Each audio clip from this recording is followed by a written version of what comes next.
Pooh's Adventures Wiki. Pooh's Adventures of Me. My name is Biffy Jones. I really love Pooh's Adventures. I was born in a shack in Nova Scotia, Manitoba, Crisp Falls, Shark Stink, Iowa. I like to poo with my friends. I like Pooh, Pea, Piglet, Thomas, Thimis, Thimble, Trombola, Robert Plank, Albert Planche, and Compact Disc. I started pooing in 2005 and I'm currently 12 years old. March on, brothers. This is a photo of me. Hope you look forward to my future poo adventure endeavors. Mommy Hamamo says I can't do this for the rest of my life, but I cut the brake lines on her bike, so we'll see who's sloshing soon.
Starting late today because I was feeling pretty gross last night and did not sleep well, but I'm feeling better now.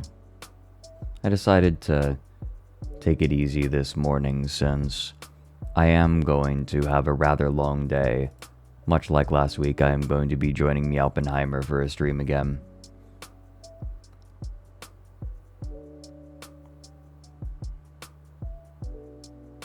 So I figured may as well take it easy. We'll be raiding on him when this stream is done. Then we're going to continue to burn down Athel Loren. But yeah, I'm doing okay. Sleep hard. I've always had trouble sleeping. And literally ever since I was little. Bedtime was supposed to be, 8, 9 when I was in elementary school. Always ended up just laying in bed for 4 hours or something. It was mildly torturous.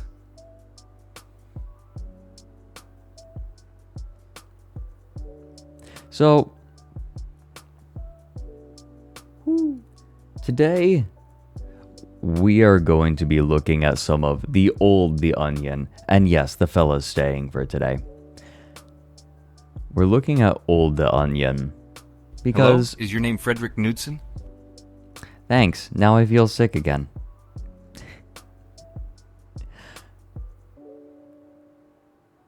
So, Great, I didn't need my Birdie. train of thought for anything. Nice birdie. Aw. Good birdie. Aww. Okay. Recently, I had the intense displeasure of watching Porkin' Across America with Hina. There's a I was... bird over there. Yes. Yes.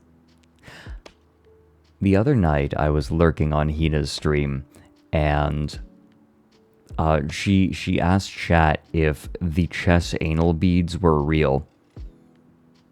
And I responded, in order to answer that properly, I'd need to come on a call. So I came onto a call and just intended to explain the chess anal beads. And then we ended up watching Porkin' Across America, which is a series from The Onion, which the whole idea behind it is someone is going across America and tasting different pork from different places, but it very quickly devolves into like weird existential horror, as The Onion frequently used to. Oh, Alfie. Alfie doesn't know about the chess anal beads. Also, I like this, Valkyrie. I like this, Alfie. Hi, Alfie. Everyone. We already did it once, but pet Alfie. Pet, pet, pet, pet, pet, pet, pet, pet, pet, pet, pet, pet, pet, pet, pet, pet, pet, pet, pet, pet. So, very short version of the chess anal beads saga. There is a player named Hans Niemann who was banned from online competition after being caught cheating multiple times. he then went, like, a couple years later, as COVID was, as you know, places were starting to open up after COVID. He entered a tournament, played against Magnus Carlsen. Magnus Carlsen was suspicious, no, because he beat Magnus Carlsen, the world chess champion, breaking his, like, win streak. And afterwards, he couldn't even explain how he won. Like, he didn't even analyze the position well. And the idea was, like, how was he cheating? And people were speculating about how he was cheating, and there was some very half-hearted speculation from some top-level players that maybe he was using a rectally inserted teledildonic device, and thus the chess anal beads theory was propagated. No, it didn't actually happen, as far as anyone knows. Although it was very funny that during the next large chess event, the security was wanding people's assholes. That was pretty funny. The Size Queen's Gambit, yes. I still think one of... Oh my god, okay. Z Reserve comes in and says, hello there, and gives a doge. That reminds me. So, how many people here use Twitter? Because if you use Twitter, you might have noticed that the little Twitter bird has been replaced with a doge. And you might be thinking, oh, haha, funny, funny doge. Like, it's just him being, like, weird. You guys, it's so much stupider. Like, the reason for the doge is so much more childish than most of you know, I think. No, it's not an April Fool's joke. So, what a lot of people don't know this, but back when crypto was, like, booming, right, when lots of people were buying in, now everyone's sold off, right? The only people still in for the most part are people who still think they can, like, oh, it's gonna bounce back. But this was when it was just during the pump phase of crypto. Elon Musk was, like, talking about Dogecoin, and every time he tweeted about Dogecoin, the price went up, right? Now, a lot of people bought Dogecoin at his recommendation,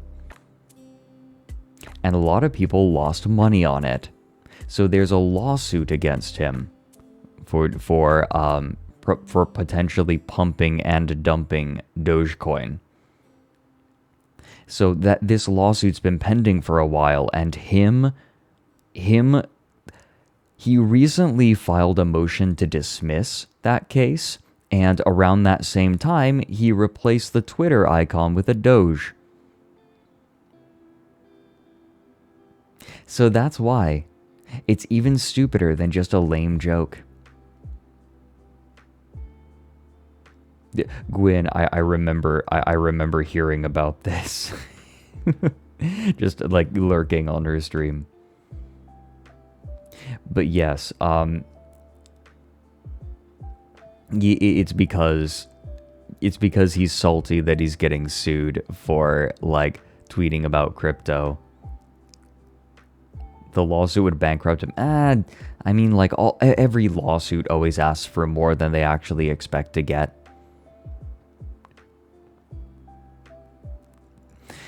It is stupid. Abrachu, you're welcome. I'm glad I got to inform people about postmodernism. Whoopsie daisy, I didn't mean to zoom. Oh, well, I guess we're just zooming in now. Hi. Let's get intimate. Oh, Alfie. No, if you need to sleep, please sleep. Do not let me keep you up.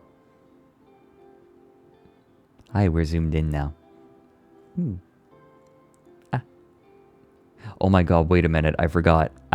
I turned up the sensitivity on my turns, so if I do this, whoop, and I'm over here. Oh, I'm over here. Oh, I'm over here. Oh, wait. Oh, no, doesn't like that. Oh, I'm over. I do. And I'm. Ooh. I can't do it. No, it's not working. There's POV, a bird you're a over bit. there. POV, you're a building on the other side of Falco. Oh my god, Alfie's here, Nick's here. Why the fuck? I need to replace the BTTV emotes, and I am sorry I have not done that yet. You.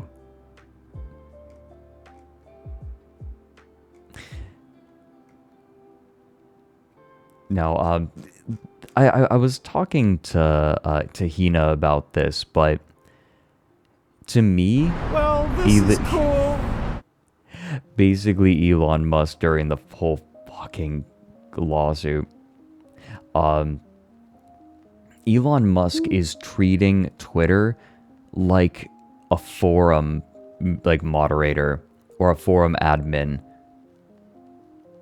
Like, oh, like it's like, oh yeah, here's a forum for, I don't know, what's a popular show that had a big fan base? Or no, a Homestuck. Well, what about a Homestuck forum, right?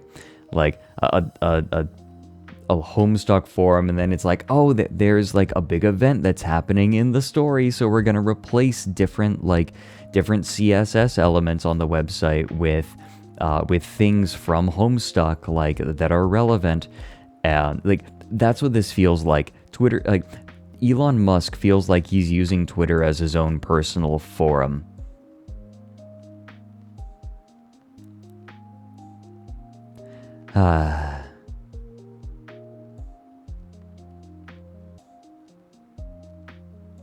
Just cover the W in the Twitter sign outside the office in some pedantic act. He's a child. He never grew up. Trump is still unbanned to my knowledge. Yeah, he is he has usurped Asgore as the most divorced man ever. No, I mean, I've talked about this. I think that come mid-April, no, give it another week or so, and then I think that that Twitter will start decaying.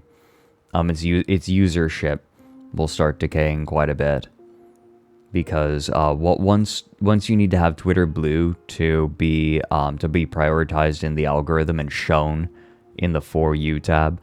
A lot of people are going to feel like there's not a whole lot of reason to post because none of their friends are seeing their posts to Twitter, which will be correct, because a lot of people don't click the following tab, which is weird to me. I don't understand how you can use Twitter any other way, but people are going to feel like nobody is seeing their tweets.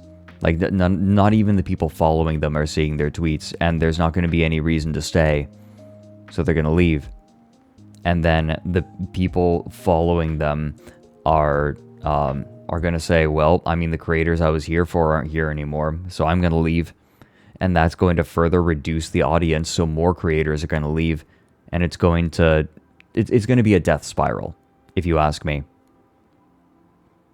That is what I suspect. It has been like that for a while now, but I think it's going to accelerate once you need Twitter Blue to be seen on Twitter. That is my prediction. I could be wrong, but I suspect that's how it's going to go. I do hope that I'm gonna start making profiles on other social media. I mean, like, I just don't post to social media.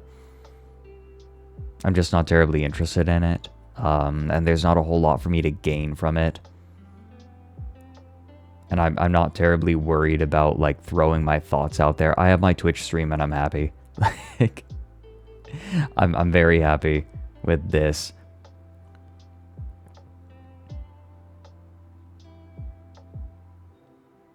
Now, I just don't engage with it, so it doesn't affect me terribly much. It just like, but a lot of people are already leaving Twitter.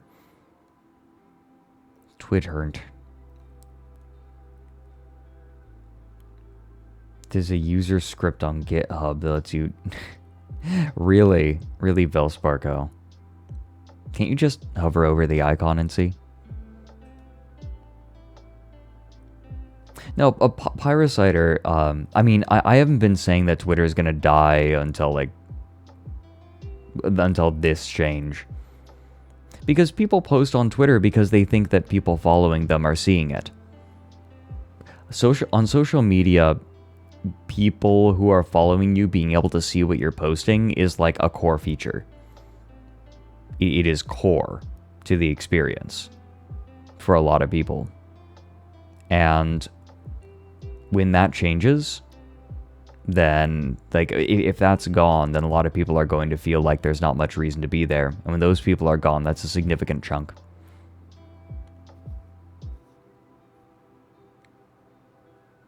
I don't think it's going to suddenly die. Again, I think that it's just I think that the decay has already been happening, but I think that the decay is going to speed up. I can't tell you how much more it's going to speed up, but I think it's going to speed up.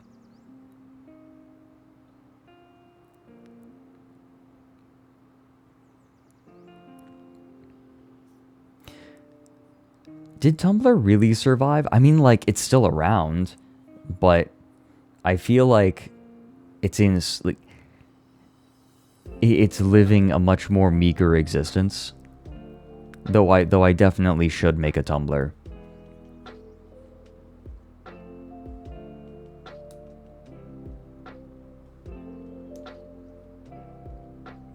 Oh no, the furry porn. More sustainable. Yeah, that's true. It's true. Tumblr is more sustainable, I suppose. Yeah, MySpace didn't suddenly die. People just moved away. It's just really hard to make something on the scale of Twitter nowadays. I really wonder what's going to supplant it, if anything, right? Like, I think that one possibility is just nothing supplants it. I think that maybe you get a website that is funded by like a special interest group that wants to do it for one reason or another, and then the funding, that they decide not to fund it anymore and the website dies, and then people move to another one. There's something kind of similar that's happened. I don't know if I'm gonna get banned for talking about it, but I looked. I don't know if it's against TOS. I don't think it is. But I decided to look into Kick, like the competitive streaming service. Okay. Long story short, you're probably not going to see me on there ever. I don't have any intention to start streaming on there. That's the short version. The long version is Kick is a competitive streaming service that was made after Twitch banned gambling. It is funded, to my knowledge, almost entirely by a single online gambling company.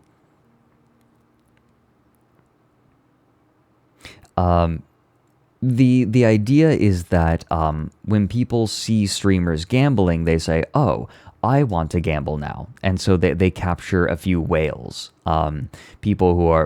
gambling addicts, effectively, right? Like they're attracting gambling addicts to their gambling websites. I went on to Kick. Do you guys want to hear my experience on Kick? Like just going onto the website and perusing. It was weird. I go onto Kick, and I look at the categories. Number one, I don't have an account, so I can't type in the chat. I wasn't about to start typing in the chat. I was there to observe. I look at the categories. I notice the number one category is just chatting. Okay. So I click on the number 2 category I noticed was gambling, which was surprising to me. I expected gambling to be number 1, but I suspect that gambling often is number 1. It just depends on which creators are streaming at the time. So the reason that Kick is attractive to streamers is they have a 95-5 revenue split. So obviously much better than Twitch, right? So it's tempting. However, one, the viewer base is significantly smaller. So, you know, depends on how you want to go. Also, that because of that revenue split, they are entirely dependent upon the funding of the casinos. Like, if they are going to have streams at the quality that they're having, and they're also they funded an F1 team.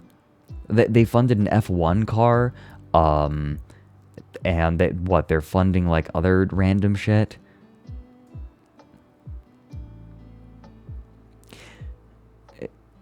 It's okay, right?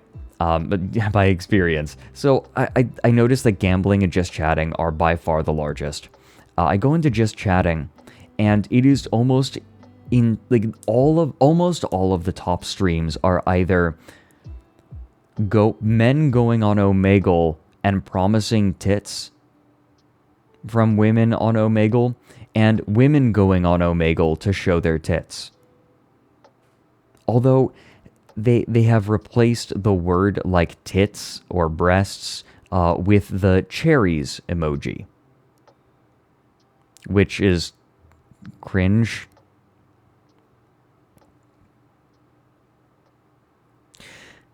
No,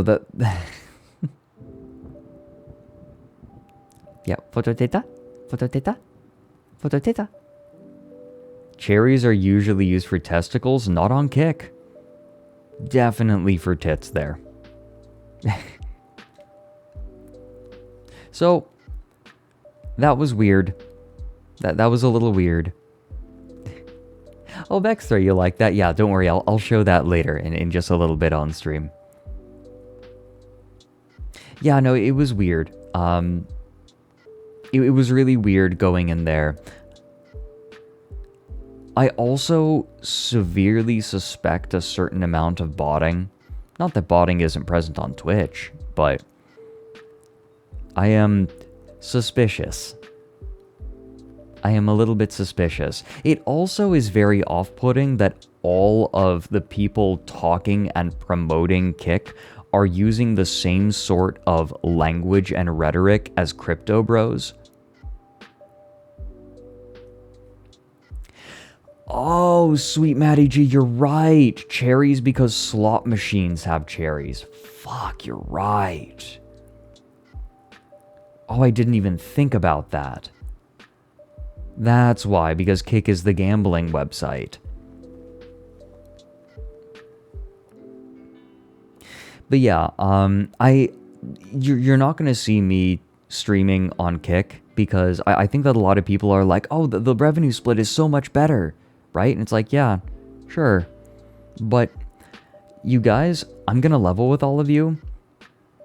I'm not terribly worried about getting the biggest bag. I'm worried about getting the most consistent bag. My goal when I set out to be a content creator in heavy air quotes. Moralists. Why don't I stream on Rumble? Because Rumble is a hellscape. To my knowledge, I'll take a look, but my understanding is Rumble is basically where all the people banned on every other website go. And like, that's not the kind of audience that I want. Like, that's sort of one of the main problems with like the major platforms right now.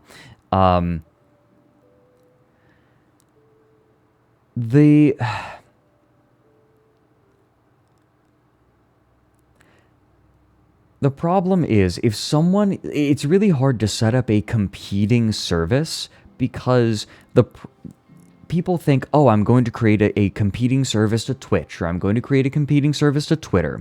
And sure, maybe you want to siphon some people from those websites to your competing website. But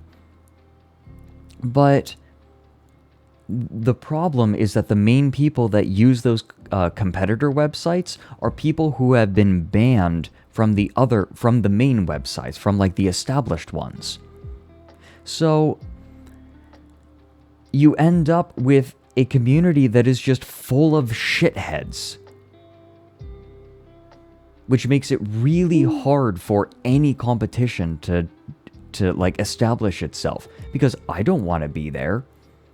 I sure as hell don't want to be there, because I'm just gonna have shitheads for viewers, like people who are so toxic they were banned from every other platform.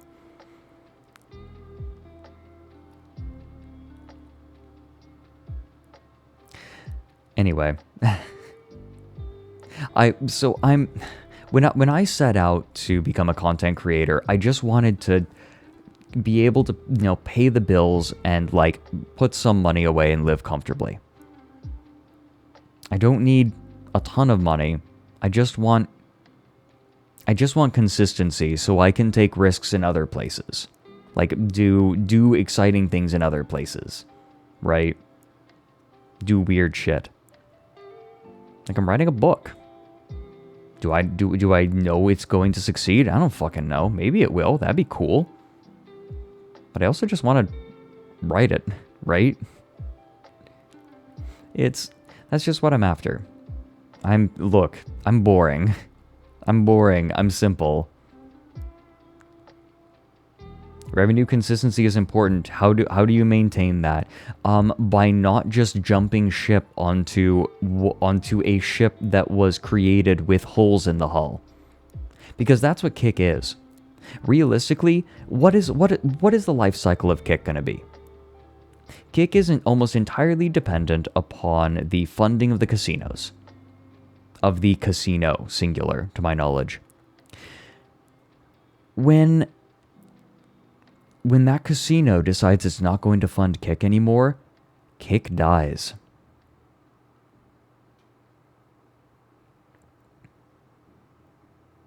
Beep Crank, in my defense, it's fiction. It is a science fiction book written in the style of Down the Rabbit Hole. I won't reveal any more than that. But that is the plan. It sounds fun. Yeah, that's what I thought. Also, I'm going to narrate the audiobook. Not would. I'm going to narrate the audiobook. So it's going to be a Down the Rabbit Hole, but fiction. Including quotes, like long quotes from people. That's the plan.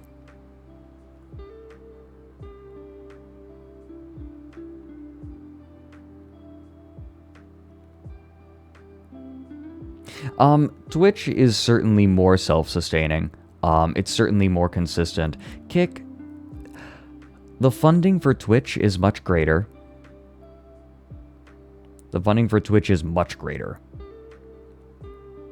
It is definitely more stable, even if the revenue split isn't good, and there are ways to make money otherwise. Yeah, Twitch is sustained by Amazon. Daddy Bezos. YouTube is sustained by Google. Exactly. Yeah, Joel is also making a point. Twitch is reliant on Amazon, but it could theoretically survive on its own. Twitch has I don't think Twitch has any signs of shutting down anytime soon, but all it would take is the casinos deciding that they're not making enough money off of Kick, and it's dead. That's all it takes. Yeah, Kick. It's kind of ironic because if I were to anyone moving to Kick is taking a huge gamble, because if they establish themselves on Kick, which has a much smaller audience, and then try to move back to Twitch, they'll have lost a lot of that audience. So it's funny that the website that is dedicated to gambling is itself a gamble for the creators moving there. Oh, different Dan. YouTube, I think, finally started turning a profit.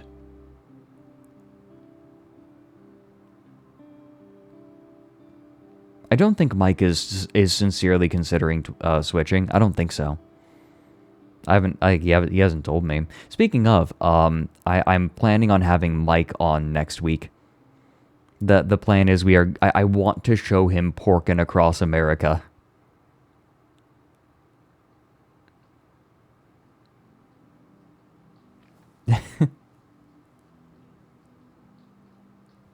Yeah, no, he needs to see Porkin' Across America.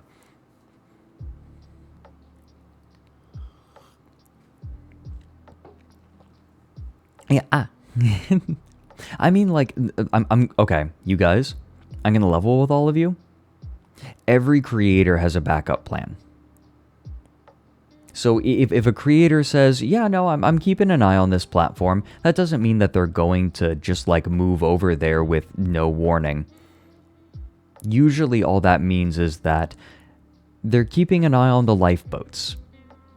Every creator needs to keep an eye on the lifeboats. Not because they're like, it's because Silicon Valley churns. Like, most creators are reliant upon the churning of Silicon Valley, and you gotta be ready to jump ship so that you can keep doing, like, creators want to keep creating. I want to keep creating. Most creators I know want to keep creating. And so they're just keeping an eye on their options. Yeah, Twitch is a reliable platform in general. But my point is, when you see a creator starting to say, wow, this looks interesting, it doesn't necessarily mean that they're considering changing their content. Most creators like what they do, and they're not looking to change it up that much. They're just looking for consistency. So if you see a creator being like, this looks interesting, often it's just as a backup.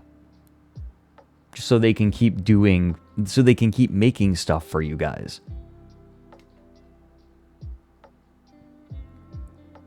Yeah. But consistency is a rare thing in the world of content creation. So any consistency that a creator can get, usually they really want. Please don't let... Oh no, we're gonna pause whenever Mike needs. Make no mistake.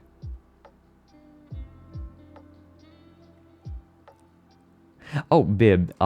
Bib is saying, it sounds like an abusive relationship where Kick is cutting off all of your other relationships, in those cases your viewers, so that you have to stay with them. Yeah. I mean, like, it's competition. Right? They're all competing with each other. Although, like, the monetization incentive for Kick is a little bit weird.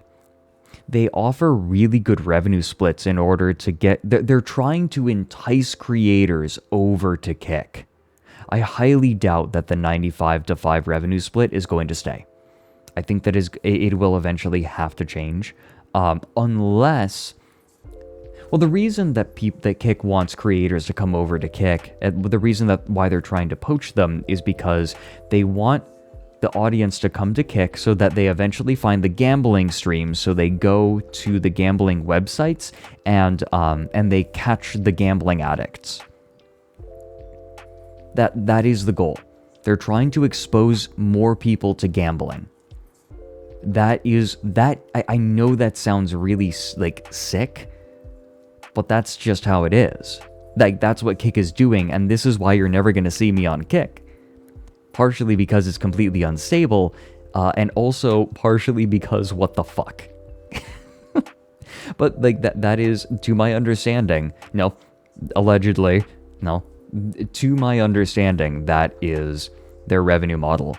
Pull people from other platforms, get them streaming on Kick, then expose the viewers to gambling streams, get them gambling, and make money that way.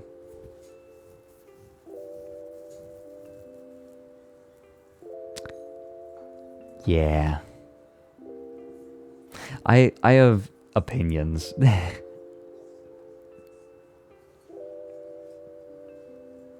Oh, it's so interesting to hear people discovering me through Mike, and welcome in.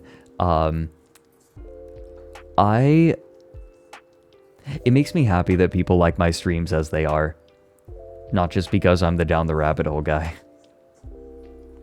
That makes me happy.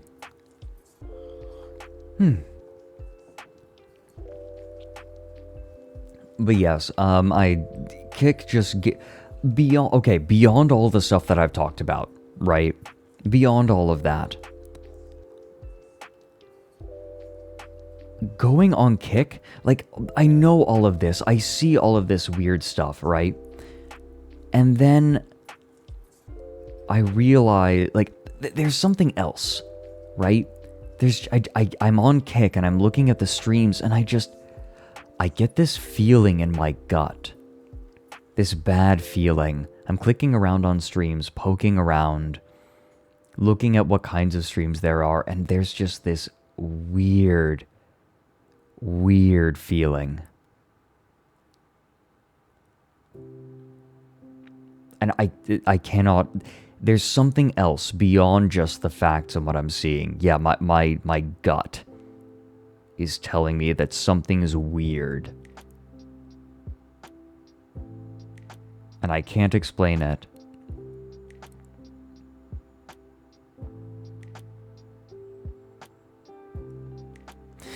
Off-putting.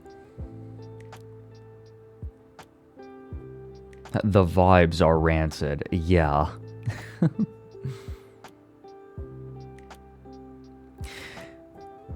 I don't know. I know that that's entirely vibe-based. I feel like I have legitimate, logical reasons to not like Kick. But then also, it just feels weird. Mango! Oh, there's Alfie here, and there's Nick here, and there's Mango here. Mango! Her name Mango. Hi, Mango. Oh my god, hold on. Wait, is Alfie still here? Because, and I have completely neglected... I have completely neglected to shout people out, and I feel bad. I want to shout out Alfie. Hold on, I'm going to type at her. I forgot to shout you out. There. Mango, I hope you're well. I know you haven't been, like, physically well recently, but I hope in general you are okay. Yeah. Mods! No, I don't have any intention of switching from Twitch. I don't intend on streaming on YouTube, because when people see my name on YouTube, they expect a very specific thing, and they get mad when it's not that thing. So, oh well. That's okay. There's Alfie. Okay, we need to shout Alfie out. We're gonna shout people out. I need to. We need to love on Alfilda. No, Farah, but here's the thing. When people learn... So, Farah, here's what will happen. Even if I stream as Lauren the Owl, people discover, that I'm Frederick, and they say, wait, why are you streaming and not making videos? Because they expect down the rabbit hole from me. There's an expectation on the platform.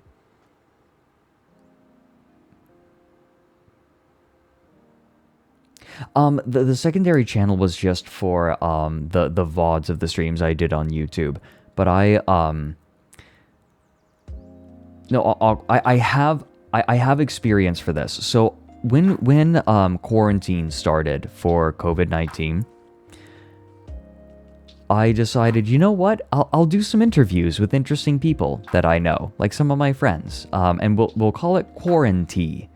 Like, I'll put a camera on my tea set, I'll make tea, and I'll just chat with interesting people. I net lost over 1,000 subscribers for every stream that I did. Net lost. Not gross. Net.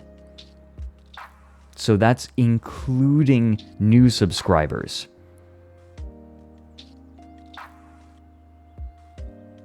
I had to cut it off early because I was losing over 1,000 subscribers every stream.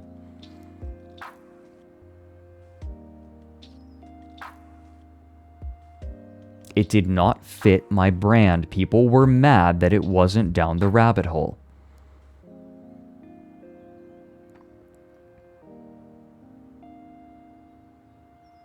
So I cannot stream on YouTube.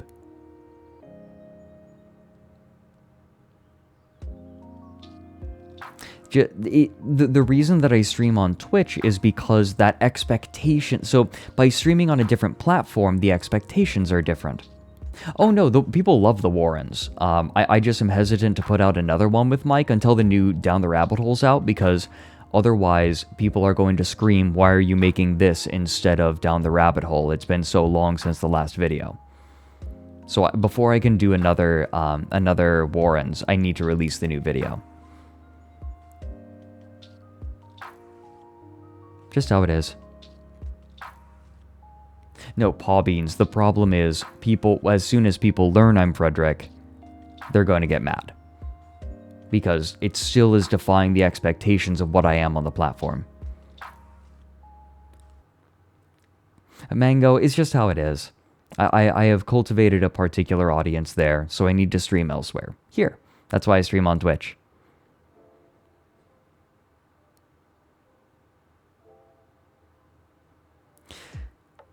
It's tricky. It's like, and I'm kind of given behind the scenes. I don't know how interesting this is, but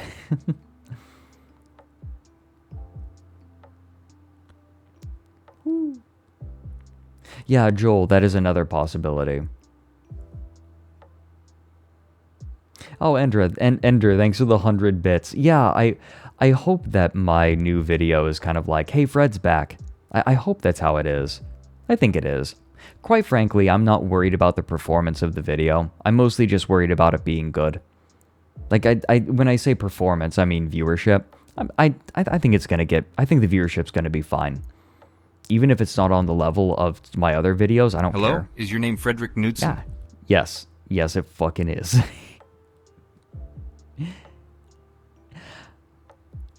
But yeah, like, I'm not worried about that.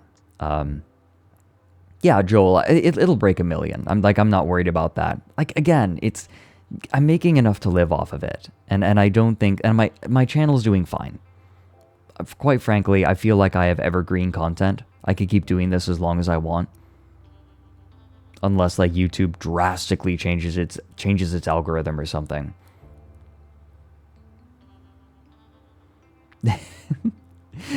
Bibsidian, do you want to know how you know? Because I actually hate gambling. I do not get the endorphins that other people seem to get. Guys, from don't gambling. listen to him. He's a furry. Oh my god, Vincent Dots.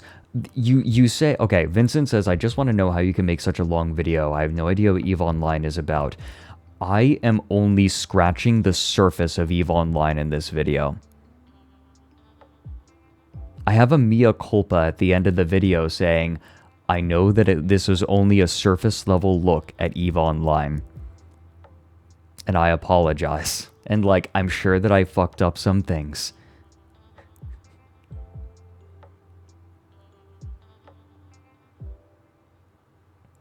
But no, like, I also feel iffy about, like, about gambling in general. Like, certainly people can do it in moderation and have fun.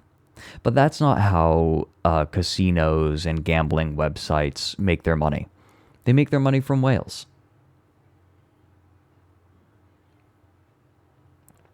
I guess it's not exciting. Gambling isn't exciting for me.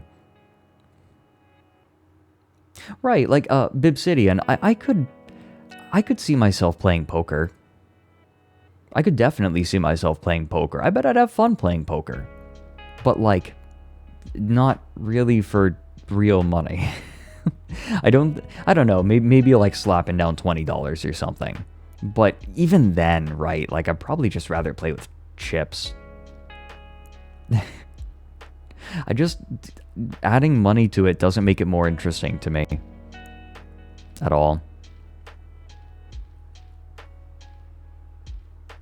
Yeah, Gamiac, exactly. Is this strip poker against Leroy? Hmm.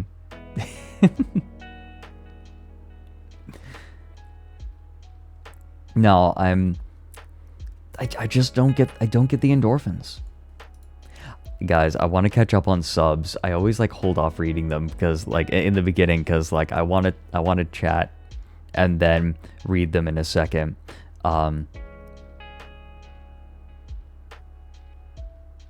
But yeah, I want to read subs to everyone.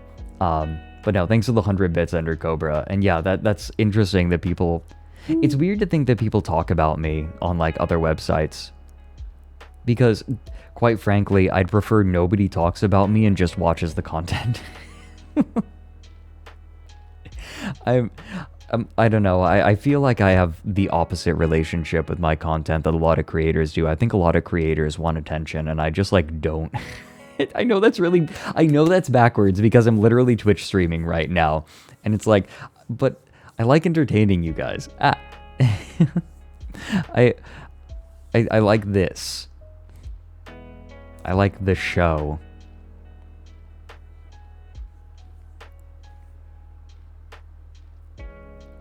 Was the hurdy-gurdy video my first reveal? What, you mean like body reveal?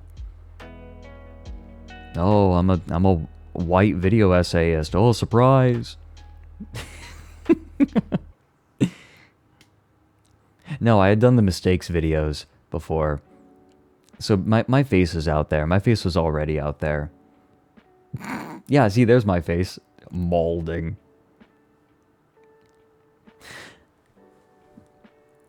Yeah, with spider fingers. Yeah, I have spider fingers. Absolutely. You're what? Was that a Time Cube reference? Lutsky? I'm biracial. You're what? Oh, thank you for the 100 bits, Emmy. I don't think that I'm... I think I'm boring to some people. I do not... Like, I'm not trying to be interesting to everyone. That's not my goal. I just want to find my audience. I think that's what everyone should do. That's what every creator should do. They shouldn't worry about people being mean or like saying, wow, this sucks. Just find your audience, because not everything is going to be for everyone. Almost nothing is for everyone. Like, food's for everyone. Everyone eats. But that's about it. But even then, different kinds of food, right? Breathing. People like air.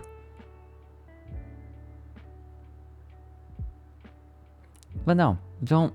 If you're a creator, don't worry about appealing to everyone. Just find your audience. Just find your audience. And stick to them. There are plenty of people who think that my streams are boring and weird. But I'm not making content for them. It's not for them. Just let them go. Like, you don't have an obligation to them. Oh, Quaddle, thanks for the 3 months. Oh, and Human Bean for the 100 bits. Oh, but that's so sweet. What you talk about is interesting, and your soothing voice could put me gently to sleep. I'm glad. It's so peculiar. I usually just stick to my people when I'm in VR chat, but I consistently get outed just because of my voice. Like, every time. It's to the point where there's no point in me no point in me hiding it. I try not to talk about it, or like I try to say, like someone might say, you know, you sound like the Down the Rabbit Hole guy on YouTube, and then nowadays I just respond, huh, that's weird. I just out myself unintentionally every time.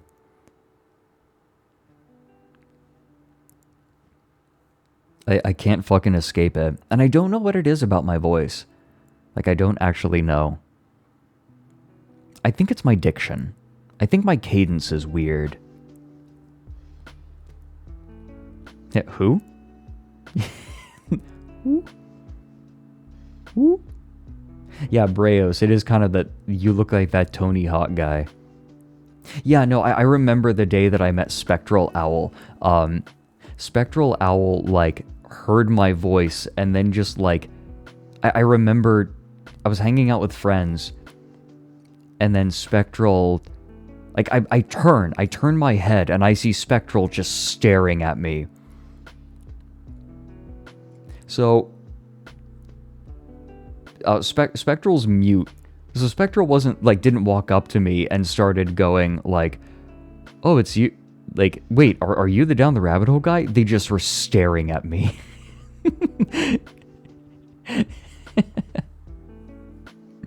It was very funny. No, it's true, Farah. It's true. It's a good point.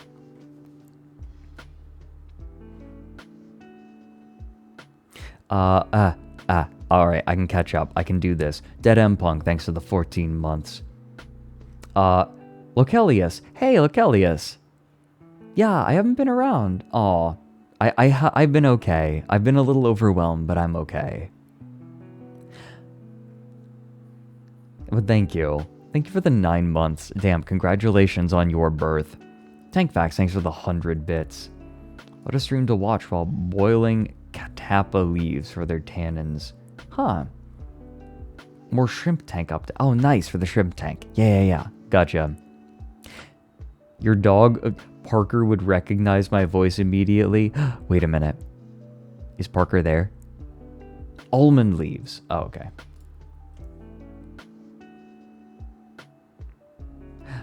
Okay. Hold on. Ready?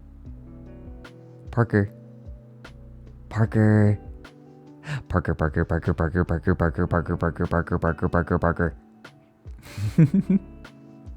He's looking up from the floor. Aw. Parker. Good boy. Good Parker. Oh, he got up. Good boy, Parker. For those who don't know, Gigi Mars has a dog named Parker who responds to my voice.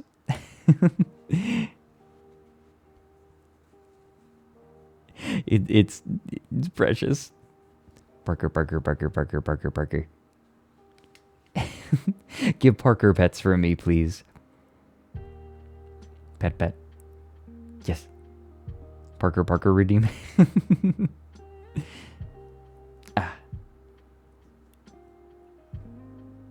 He's so... Okay, good. No, if you guys have seen... I've shown photos of Parker on the stream before. That dog is so well groomed. That looks like a very well cared for dog. Very pretty boy, yeah. Beautiful coat. Baby man is handsome, yeah. Little baby man. Little baby man. You guys are eventually going to get cat photos, endless cat photos. That will happen, by the way. You'll understand why soon. You will understand. Yes, I promise. Yeah. We'll get cat? I mean, it's a little more it's a little complicated, but no, there will be cat photos. Make no mistake.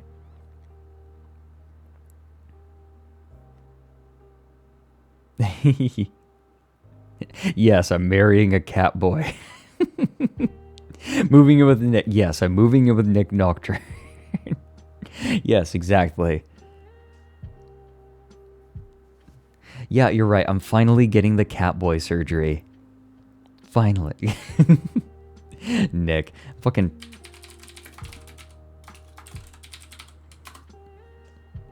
There. Follow the cat boy, Nick.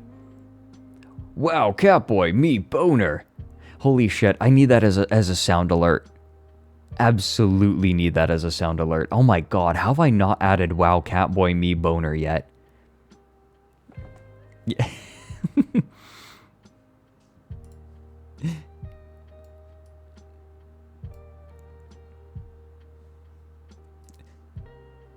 Yes, surprise. I am trans. I am transitioning to Catboy. Meow meows meow self.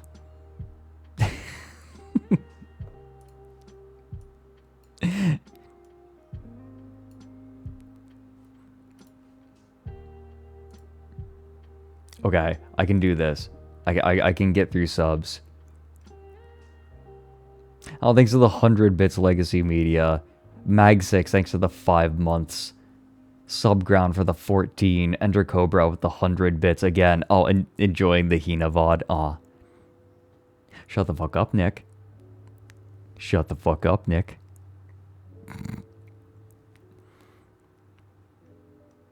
Feature of the Creature, thanks for the 6 months. Yeah, half year. God damn. Far out with the 15. Damn, that is... I can't believe I've been streaming for 15 months. Christ. What a weird thing. Four bits. 4 dabloons. Dabloons. God, that was a whole thing on TikTok. Oh my god. Goat Test Oval Time with the 4 months. Ah. Thank you. Razy, thanks for the 10 months. Chimerically Lost for the 16. Pepper Mage with the full year. 69 bits from Legacy Media. GG with the 19 months. Damn.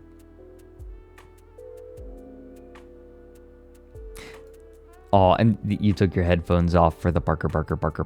Hee hee hee. Marco Japetas, thanks for the 18 months. Unity Bird with the 17. Insomnios with the 3. Thank you so much, all of you. And Calypso SD with the 14 months. Birdie. Nice birdie. Good birdie. What did you just fucking call me? Would you just fucking call me?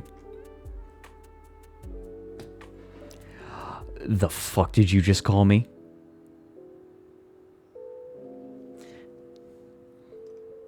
There's a bird over there. They're suggesting some Paradise Punch lemonade. It is fucking minging. Suck your dad. Okay, look, can I do not have a problem with British accents except for one aspect of it that I like, that I can't stand. It sounds like they're never finishing a sentence. You can hear it in, I've just had this Calypso. It is fucking minging. Paradise Punch lemonade. It's like, are you done with your sentence? You can never tell if someone with a British accent is done with their sentence. It's always a question.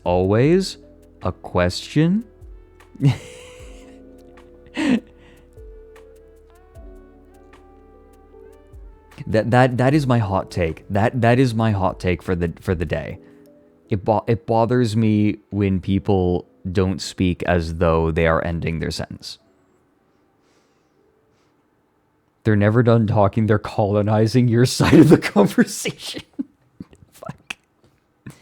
No, sorry, it's not every accent. But that does bother me. You know what it is? I think it's because I need a signal for when it's okay for me to start talking. There is a non-zero chance that I have some level of autism and I'm like looking for specific social cues because I'm like not good at it naturally. Spent a lot of time growing up learning how to like say things right.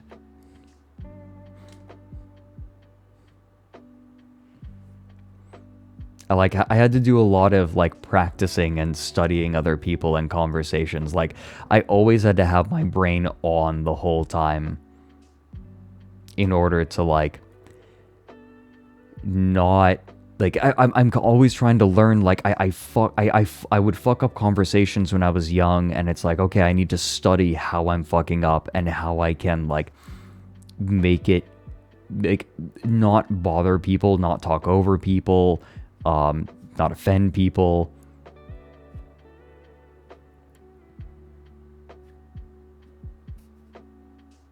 I don't know. That's social training. I mean, like, I feel like I had to do it way more. Like, I still have to do it a lot.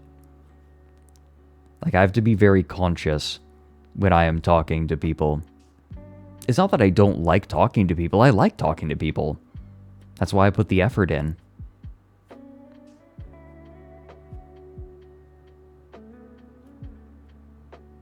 I still often prefer, like, not making eye contact. I wonder. Though I think that's also relatively normal. Thanks for the 100 bits, Kippy. Gobble, gobble, one of us. Shut the fuck up.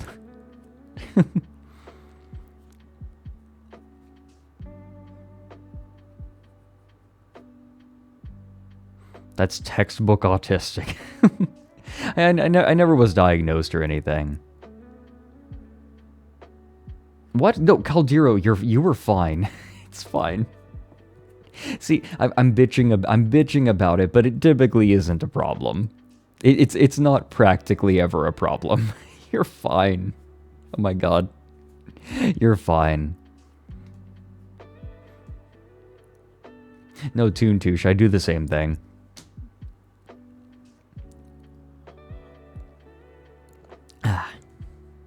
So this stream is probably going to be a little bit shorter because eventually Meowpenheimer is going to go live. Oh, I'm going to tell him, let me know when you go live. I'm going to go a little later than usual because I got a late start. We'll probably go until like 1:45 too. And then I'm going to join Meowpenheimer today. To, like, immediately after this stream. Like, I am jumping from this stream to Meowpenheimer's stream. So that we can play some Total Warhammer. We're playing Beastmen together.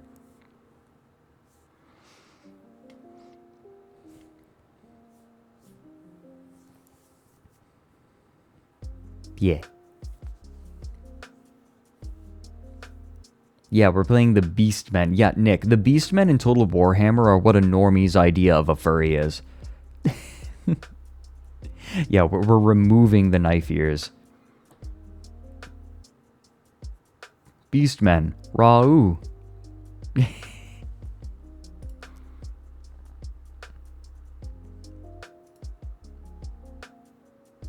When are you gonna play Vogons? Who are the Vogons? Who are, oh, you mean like the ogres?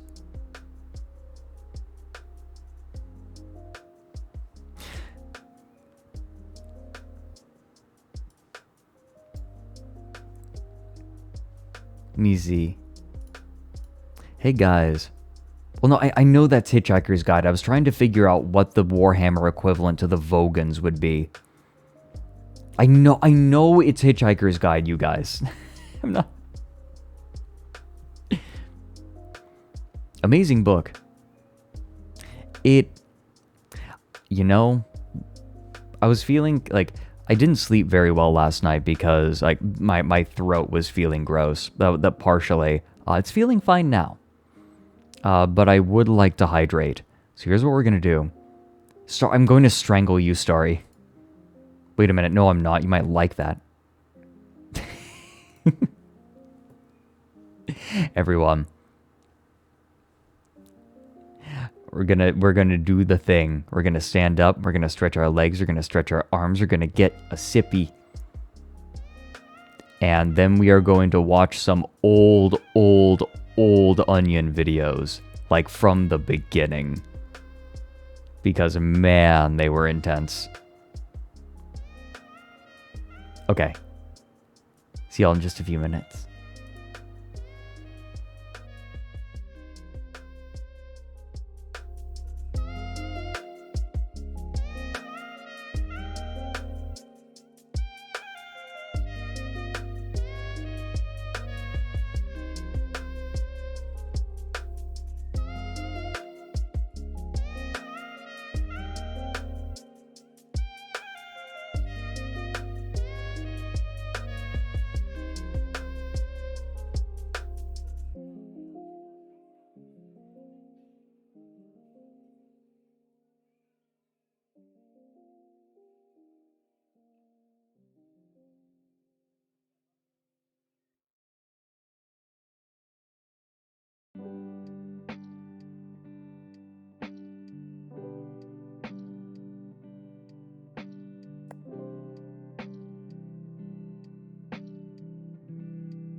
Plum Blossom Robot was saying, if I'm on the spectrum, then my special interest is tea. I hate to burst your bubble, but it's not. I just think that tea is tasty, so I drink it a lot, and I just end up learning about it through, like, buying tea and browsing tea. If you want a list, like, if you want to know what my, like, hyperfixations have been throughout the years, go to my YouTube channel. literally, like, Down the Rabbit Hole is both my job and an outlet for my temporary hyperfixations. I'm not even joking about this. I'm not even kidding.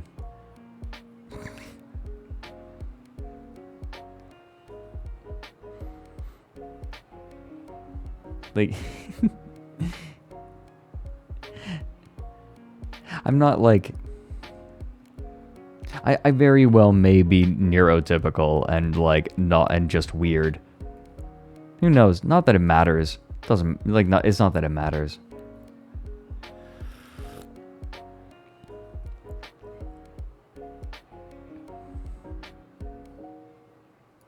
Farah, it's mostly because I, like, find an interest and then dig into it. Like, Down the Rabbit Hole literally is, okay, here's my new hyperfixation. Yay!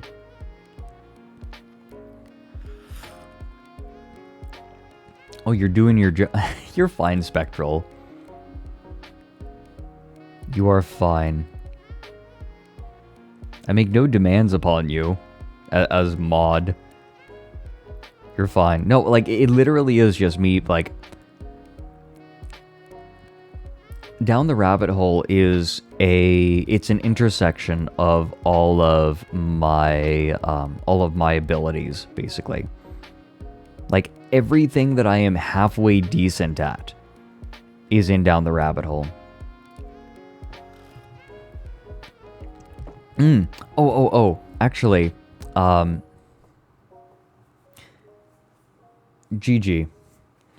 You'll be happy to know that, I will soon have the Ralsei Nendroid. Because, oh my god, it is too precious. Oh, thanks to the 100-bit Spec Ops. Special teacup with a QR code on it that causes Lauren to start taking a sippy. What? Oh, I see what you're saying. Like I could, like a piece of merchandise? Sippy.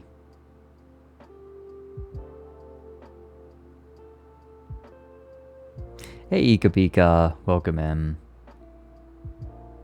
Vexthra, yes.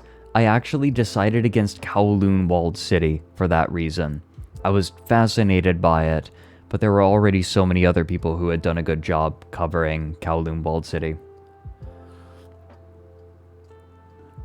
I doubt I could add anything new. Like, I feel like with EVE Online, right? I feel like I can do something that nobody else has really done, and that's like take a good high-level look at it that is like detailed enough so that people can get a feeling for it. I feel like I actually have something to contribute for EVE Online, but with something like Kowloon Walled City, nah. People have looked at specific events in EVE Online, but I'm trying to give like a general feeling of it. Yeah, I was so sad when I learned that Kowloon was demolished.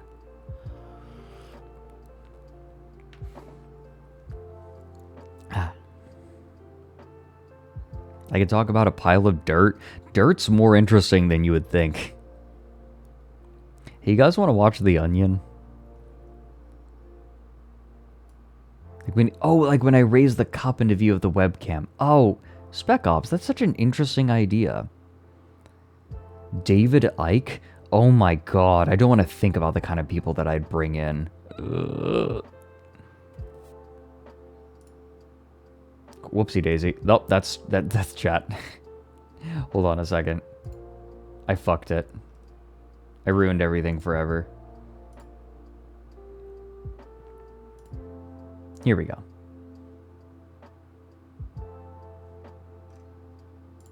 Scoot me. I scoot.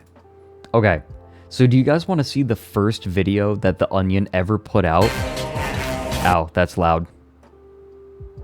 They balanced that very poorly.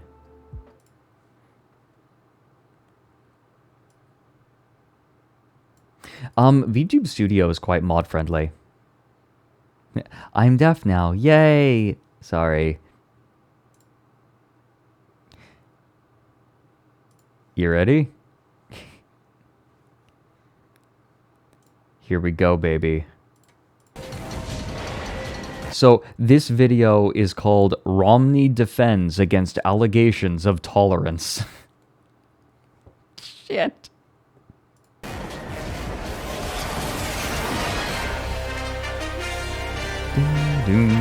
The election, Mitt Romney's campaign took a major hit this week after an interview he gave in 1992 resurfaced, which indicates that the presidential hopeful may be tolerant of homosexuals. A host at Boston's WRKO asked, "Do you believe gays should have the right to civil unions?"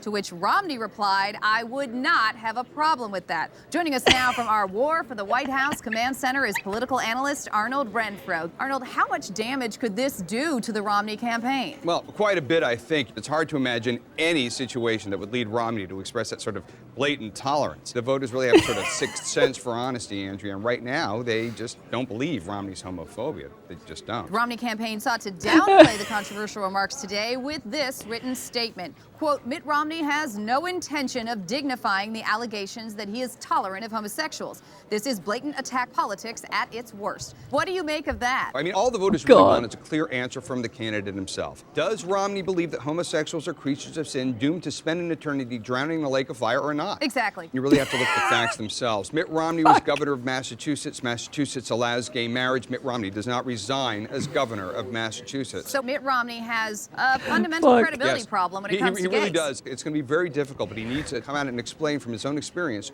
why he finds gays to be subhuman degenerates. The fact of the matter is he has never once come out and said that he's perpetrated a hate crime against a homosexual. Now, is there anything Romney can do to mend fences with all of these constituents that he's offended? Well, he can disown a gay relative. Maybe promote a bill that bans gay adoption. He can call an opponent a faggot. He can call anybody a faggot. That actually may be the only thing that's left to him. Now, isn't there a chance he could win back some of the support by making disparaging remarks about women or Mexicans? Well, sure, a quick ethnic slur might actually shore up some of that bigot support, but he's relied so heavily on the bigot vote that I think at this point it's just too late for that. Well, we're going to be keeping an eye on the situation. I know you are too. Thank you for being with us. It's always a pleasure, Andrea. You bet. Now, when we return, why you might be uglier than you think. Why you might be uglier than you think. Jesus Christ. Maybe we should delete the VOD. Maybe I should have looked at these a little more carefully. It's like, even when we win, he wins. VOD's fine, you think so? I think it's probably okay. Even when we win, he wins. You think? You think they said it? Context is everything. This is pretty clearly parody. Woke moralists. I don't think I'm gonna get banned for that. Oh yeah, right. It slurs used disparagingly, right? Like that's different. Like if I'm using it disparagingly, sure. I don't know. I think that using I think that that's fine in the context of parody, right? That's how I feel.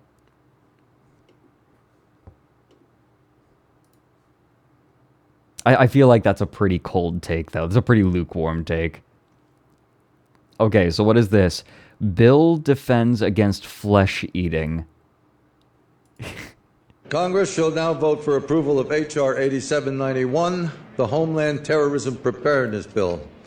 Said bill requests emergency response funding up to and including, I'm sorry, this section is classified, dollars to prepare for a national level terrorist attack and or attack from classified. Funding for first responder personnel and vehicles would be doubled if said attack leads to more than 80% of national population being affected by classified. This funding shall commence in conjunction with the first attack on classified or the first large-scale outbreak of classified, dependent upon which comes first. Civilian and military units shall be trained in containment and combat of classified, including irradiated classified with possibility of classified airborne, classified flesh-eating, classified, and or all of the above in such event as classified spewing, classified escape are released or otherwise become uncontrollable. Air Yeah, this is just an SCP reading, exactly. Force units may also be directed to combat said classified due to their enormous size and otherworldly strength. Oh my god, did you see how he moved his hand out of the way?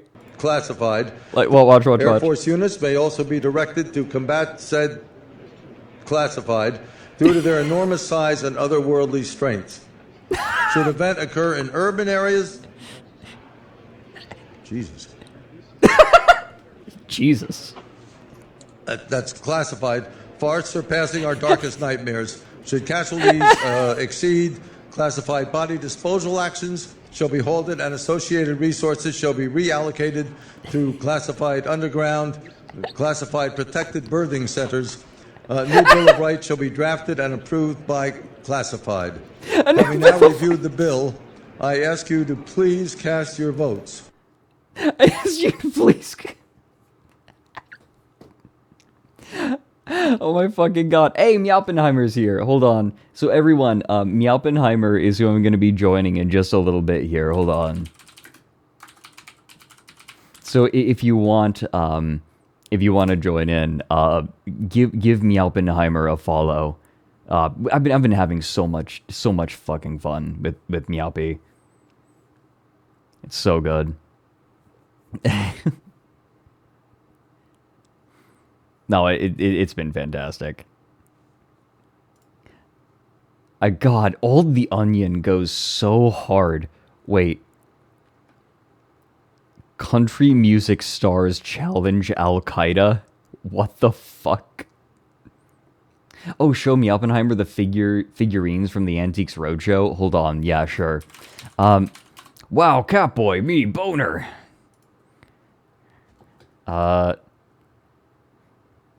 Antiques Roadshow cats. Here we go. I inherited. Here we go. You're not ready for this, Meowpenheimer. Hey, I found your family. I inherited them.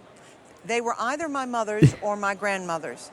My mother told me they were her mother's, but I lost my mother when I was 12, so you don't really remember the stories clearly, and at 12, you don't pay much attention to things that are in the house. They're not important. But they've been in a box, and I just absolutely adore them. Okay, and where do you have them now? How do you store them? Well, I have to admit, they're stored just in a shoebox, mostly because I wanted to... Well, Meowpenheimer, your latest experiment really didn't go so hot, did it? Oh my god, you guys, they're Meowpenheimer clones. They're Meowpenheimer clones. That's what they are. Oh, they fucking raided your cloning facility, dude. Mostly because I wanted to decorate my daughter's bedroom with them, but she found the grin a little intimidating. And I have to admit that I found it that same way when I was a child, And, so and I what exactly was her words? That a little freakish. A little freakish. Your little kitten.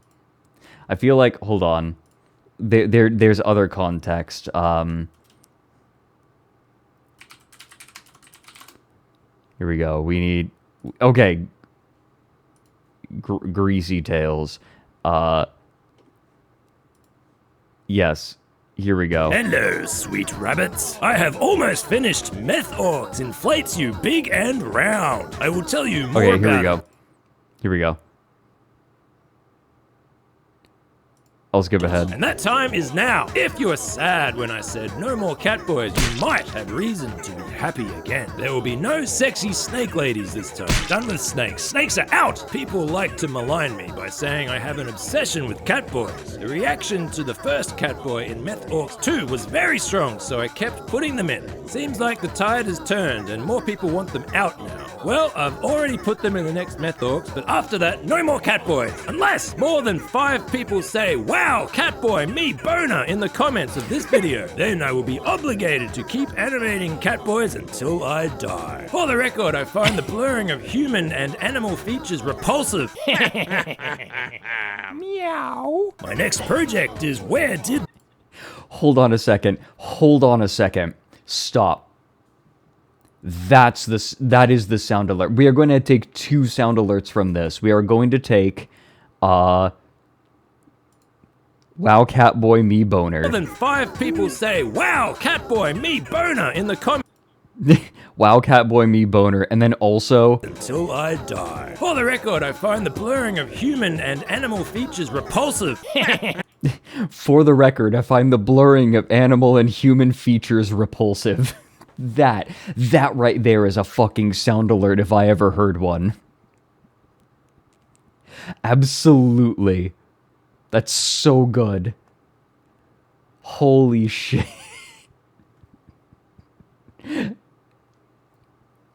Oh my god, I'll share it with Nady too. Oh my god. Oh, I didn't even think about that one. What fresh hell is this?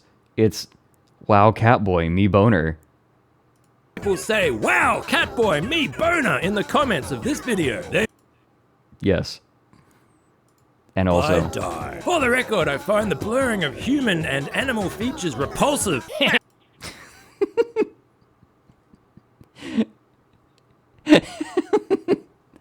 Is that just him saying, I'm not a furry? Also, hi Slush. We also appreciate Slush. I was hoping to do my stream and then join Meowpenheimer and then join Slush, but last night I was realizing, oh fuck, I am feeling gross. I was feeling really gross last night, and I'm just like low energy today. So I'm going to be joining Slush next week. But hold on. We appreciate Slush Dog in this chat anyway. Yes. Okay. No. You know what we need to do? I need to show you all my cameo in Wiki Dingo's Guys, new don't listen to background. him. He's a furry. Ha! Shut the fuck up.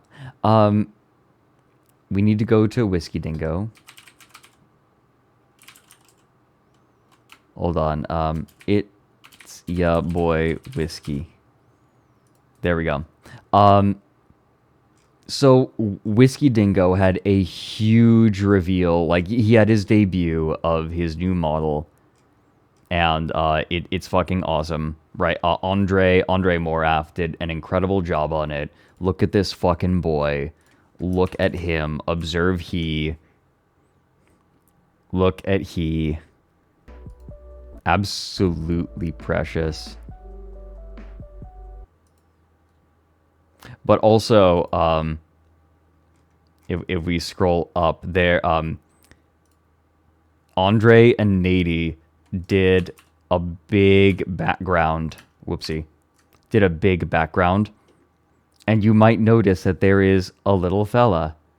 Hey, look, it me. And there's Leroy standing on the fucking table and being a gremlin. But yeah, like, me and Leroy and Andre are all hanging out in the background together. Tiny fella. Me reining in Leroy. Ah, this is so cute. Yeah, there's so many people in here. Off the top of my head, Big Nose Bug, there's Duper, there's Zephora, Megas, Jackie, there's Nate the Moth, that's That's TJ. That's Cinder. That's Chris. I don't think I know this person personally. But there's that's Shep, I think, and that's Like and Mike. And then there's Shia and Buff. There's me and Leroy and Andre. Then there's Bardic and Nady off on the right. I know most people here. Wow.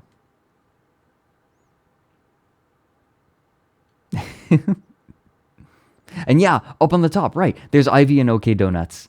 They're in the top right there, being very cute. Wow, look at... Shut the fuck up, Nick.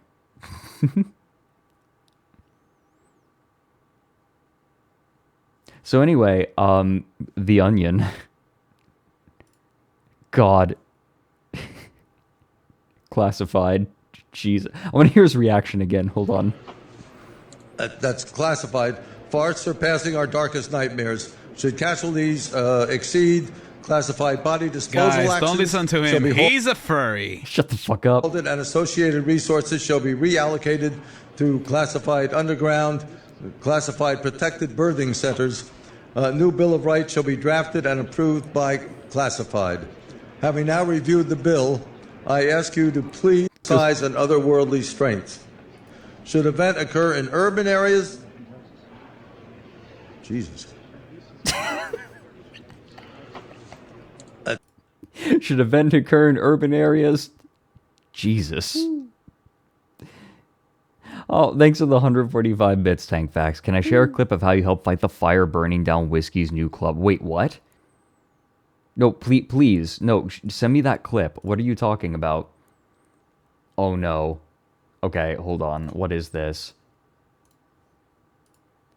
Fred. Okay, hold on. What the fuck is this?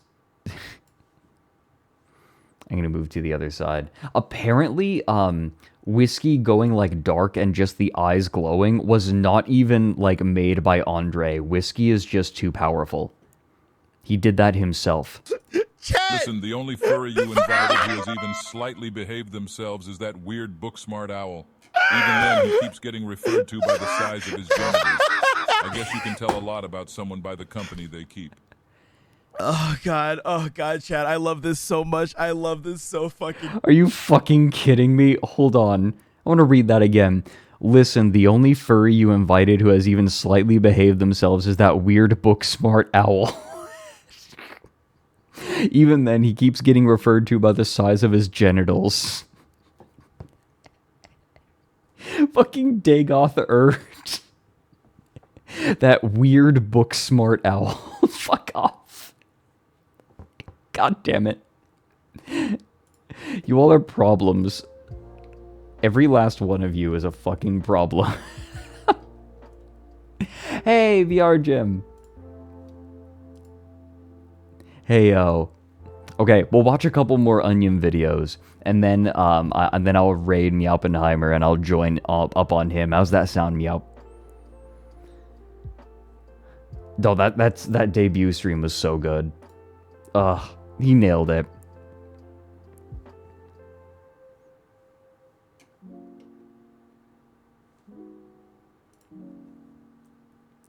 Okay, sounds good. Good. All right, so more Onion, because what the fuck? I am the problem. You need to shut the fuck up. So this is Country Music Stars Challenge Al Qaeda.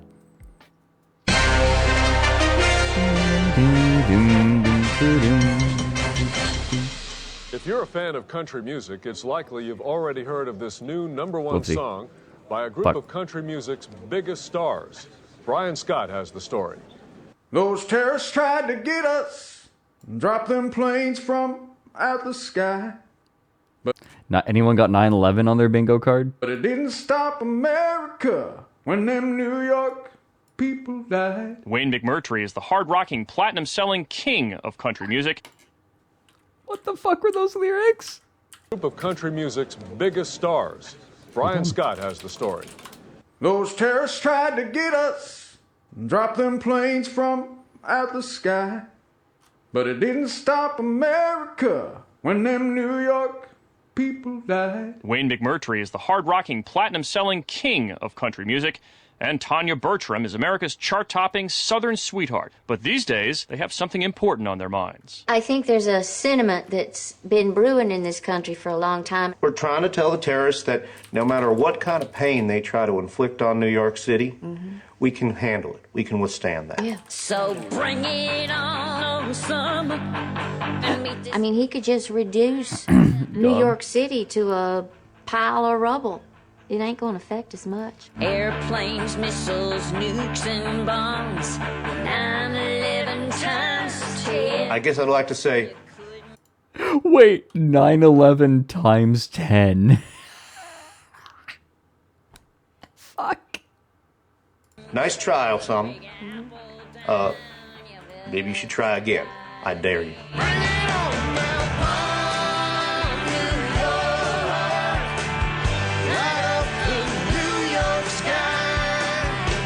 The 4th of July. When it came time to record the song, McMurtry and Bertram sought the help of some of country's biggest stars. The proceeds will be donated to charities. The message, of course, is what I love, and I do think that maybe if everybody in New York was killed, it would bring the country together. Water supply ain't guarded. There's a valve at 45th and 9. This video was released 15 years ago. So, like... What? I'm trying to think. This was like 7 years after. Through which you could easily introduce hemorrhagic fever toxins into the municipal water supply.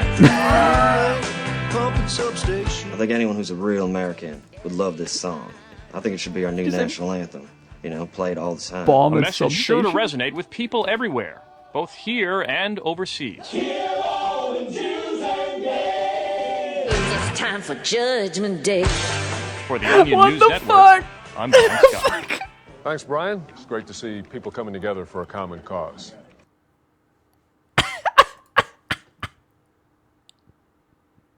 The Onion, I'm telling you, had no chill back in the day.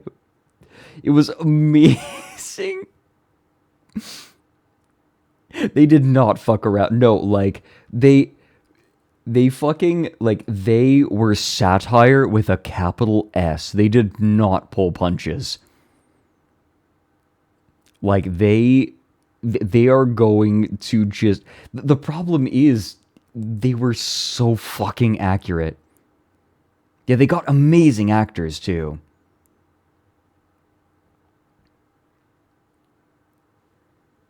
And then they did stuff like this. Oh no, Chill Quill. I am going to be doing a stream with Hina eventually where we watch Sex House. See, then we get Fat Kid avoids ridicule by swimming with shirt.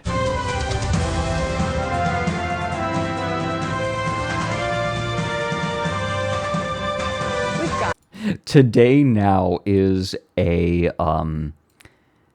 it's making fun of morning talk shows. We watched one of the Today Now videos last, in one of our recent streams where, they were making fun of how morning talk shows will platform people who are just absolutely awful and not think twice about it. Yeah, the Grabbler. Like, they hosted an anti-Semitic... Good morning, Donda. Good morning, Donda. Good morning, Donda. Good morning, Donda. On one of the bits, they hosted an anti-Semitic person who's like, I like to imagine the person creating problems as a disgusting hook-nosed creature called a Grabbler. They're making fun of the way that talk show hosts just like will host people and not push back on bad shit that they do at all. Oh, okay. Thanks for the 200 bits, Tank Facts. Okay, what the fuck do you have? Okay, what is this? Goob's cry for help. Okay, let me see this. Oh no, Floyd Rosa. I love Brass Eye. Are you kidding me? Brass Eye is awesome. Okay, what the fuck is this? Computer, thank you. Congrats on the new model, Whiskey. Oh, you no. guys are too fucking nice to me. You're too fucking. Chat, listen, this is actually Goob.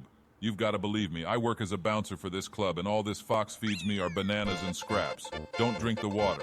This bar doesn't even have a fire escape. Get me out. Get me out. Get me. I love the Dagon voice on Goob. It's so good. It's so good. Are you kidding This me? is bright. I'm as bright as your future. It's Kiss, so beautiful fucking good. mother. Chat, I've got like 10 TikToks from tonight's stream alone. I've got... Duder, thank you. Jesus Christ. Our estrogenizing burgers will give you tits the size of basketballs, and that's no cap. It's so weird seeing this man not as a pig now. No, Tankfax was saying they like dropped $100 on that stream alone on voice redeems. God.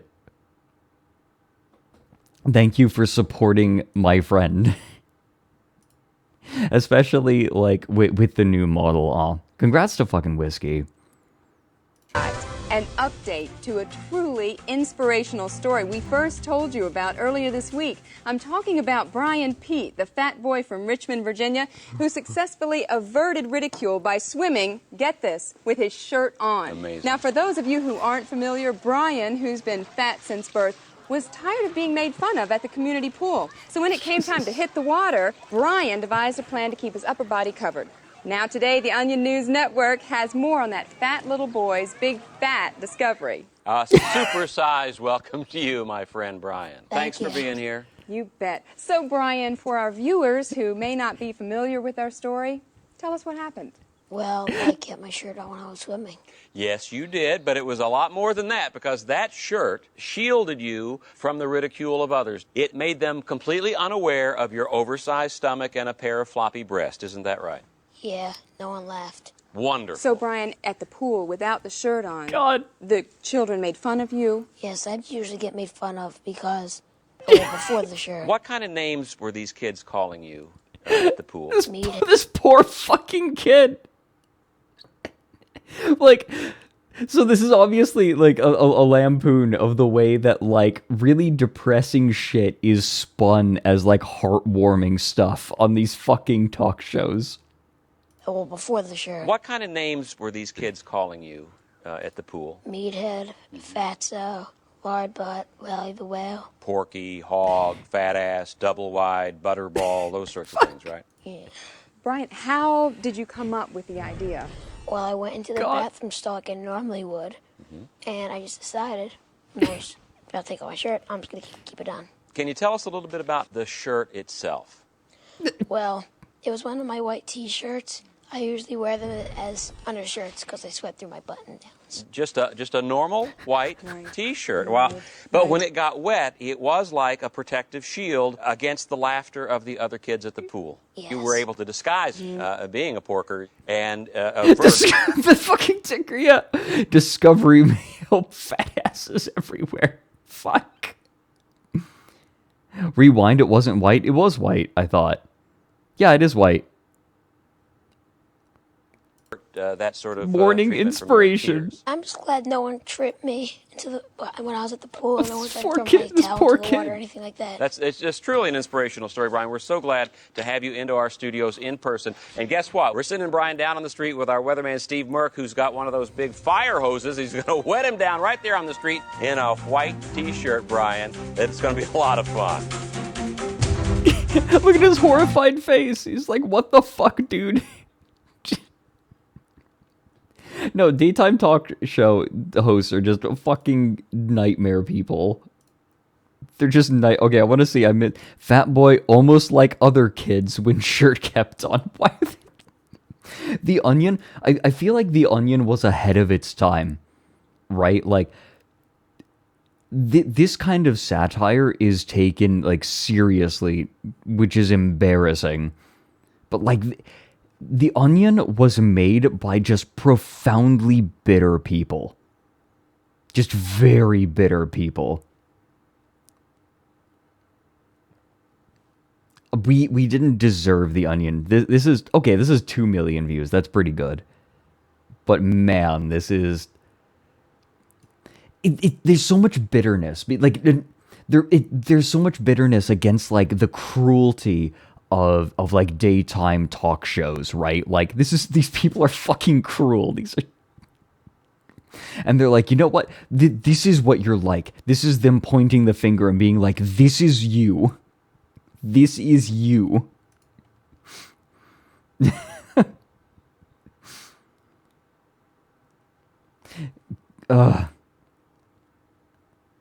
Wasn't ahead of its time. Dadaism was...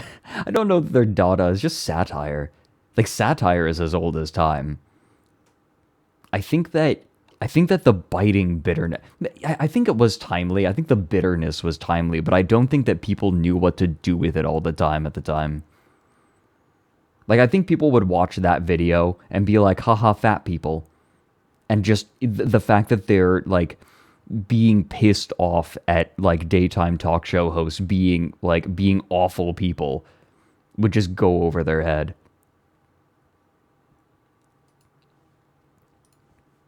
Okay, what's this? Mean automakers dash hope for flying cars.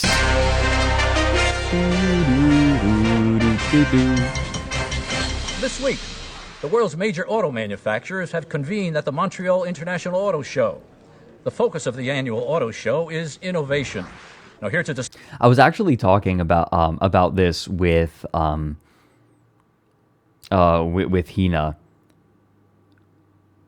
There was a whole list of anti-authoritarian songs that radio was like not allowed to play in the wake of 9/11. Discuss the future of the auto industry, Jeff Carlisle of GM, Daniel Grossman of Ford, and Sean Yamashita of Toyota. Mr. Carlisle, what can American consumers look forward to from GM? A lot of exciting things, Brandon. We're introducing a new line of hybrid cars. Will any of these cars fly? Well, no. But what's exciting about these cars is the increased fuel efficiencies we're getting from them. How will flying in the air affect that efficiency? Well, these cars are not going to fly, but what... Excuse me. Mr. Yamashita, how far along are Japan's flying car projects? Well, we have no plan to make flying car. However, we are very proud We're seeing some footage here. Mr. Carlisle, when will GM begin releasing cars like these? These are movies. You know that, right? Yes. Is it an issue of funding? Yeah. No, it's an issue of reality. Flying cars just aren't real. Well, that's one theory. In our new 2009 Ford Focus, we have the Sync feature, which will allow you to play your iPod over the car's award-winning audiophile sound system. But not during takeoff and landing, I assume. The cars will not fly. Studies have shown that flying cars are just not feasible. The smallest software glitch could result in fatalities at an unprecedented scale. Not to mention the problem with weather. If it were a cloudy day, piloting would be... Let's take a look at the screen here, gentlemen. Can you give us a ballpark date when scenes like this will be possible, if not commonplace? Mr. Yamashita. No, we don't plan to make flying cars. I cannot stress that anymore. But surely you have ridden in flying cars in your secret lab and can describe the experience. I do not have a secret lab. Mr. Grossman, is this a chance for the United States to maybe jump ahead of the Japanese in this industry? We are not going to have flying cars. I don't even know why you're persisting with this line of questions. Please do not we have ask no this interest in flying question cars. No anymore. matter what the color, it doesn't matter. We're not going to fly cars. Well, it seems the jury is still out on flying cars. Next up, a study of Botox. Next up, a study of Botox. Fuck. They're so fucking scathing. I love... Old the Onion hits different. Oh yes, big balls. Bless Pimations. We love Pimations in this house. Don't worry, everyone. Everyone sent me the big balls video. I am very aware of it. I was sent it by no less than 5 people.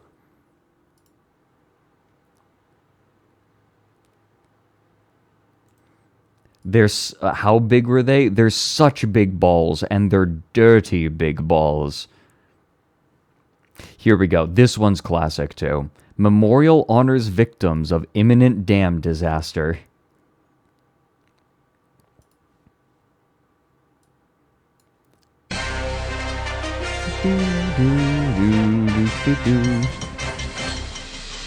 The city of Folsom, California, in a sad ceremony today, honored those who will die in the imminent Folsom Dam disaster. Brian Scott has the story.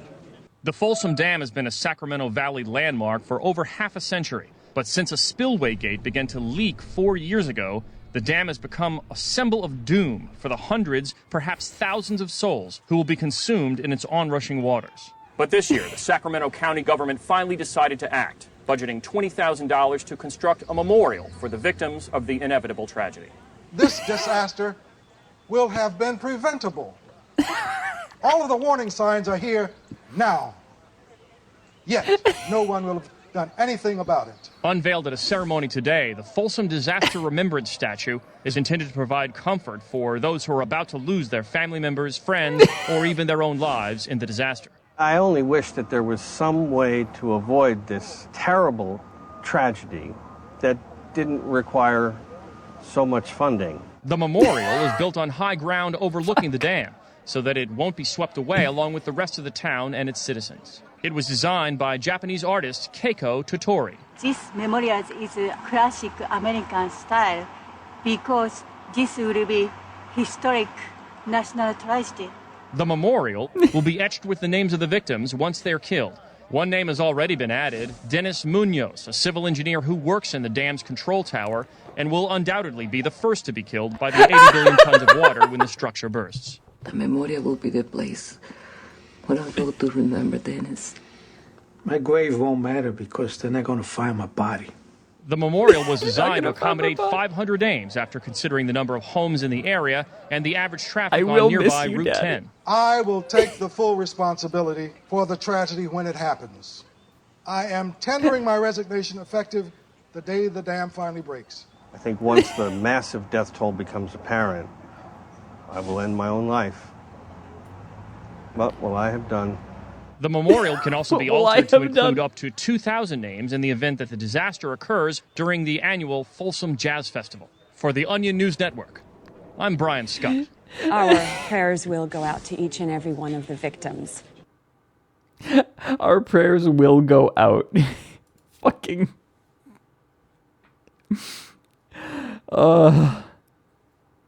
Christ. Oh yeah, how about double 9/11? Al-Qaeda also fed up with Ground Zero construction delays. After years of delays, construction of the 1,776-foot Freedom Tower, built on the ruins of the World Trade Center, has finally begun. Joining us today are two of the project's most outspoken critics. Becky Drager, public liaison for the Lower Manhattan Development Corporation, and Omar El-Farouk, a representative for the Al-Qaeda terrorist organization. You both seem to be expressing a sense of urgency for getting the project underway. Yes. What's the reason behind that? It's taken 5 years to lay a concrete base. I think that really says it all. Yes. We need a place to mourn and to reflect on the horrible tragedy of 9/11. Yes, but the important thing is that the construction proceed quickly so that we have a large tower visible from many miles away. And are you both happy with the design? It's okay. I'm happy that the subway system and transportation system is directly linked to it. I think that will prove very helpful. Yes, it is convenient. It's certainly the large, sharp spike has many possibilities. Our organization proposed a design that I think would have conjured up images of all that we've lost. But your building's hard to see on a, let's say, a rainy, cloudy day. We wanted more colors. Well, should the site be used commercially at all? It's just time to get it completed for whatever function we use it. Certainly, and big business is always going to lead the way. This is a good place for them to gather. A place where lots and lots of people. All kinds of people. Older people, younger people. People in wheelchairs that cannot move quickly. Yes. The president should have perhaps an office on the highest of floors. You want really important people there, so I say to them, build it and go there and wait. We need a place where all ages can gather and pay their respects and remember what it is that we've lost. Yes, it is our goal to continue to make places where people can go and mourn the death of their loved ones. Well, I want to thank you both for being here today. Coming up next, we're going to be discussing worm farms. We're going to be discussing worm farms? Excuse me? Excuse me? God. Okay, we will be skipping one.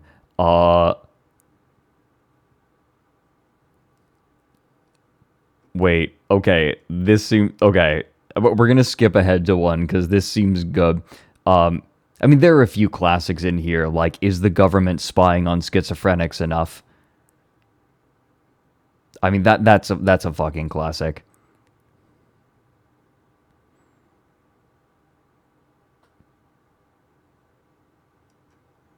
Situation in Nigeria seems pretty complex.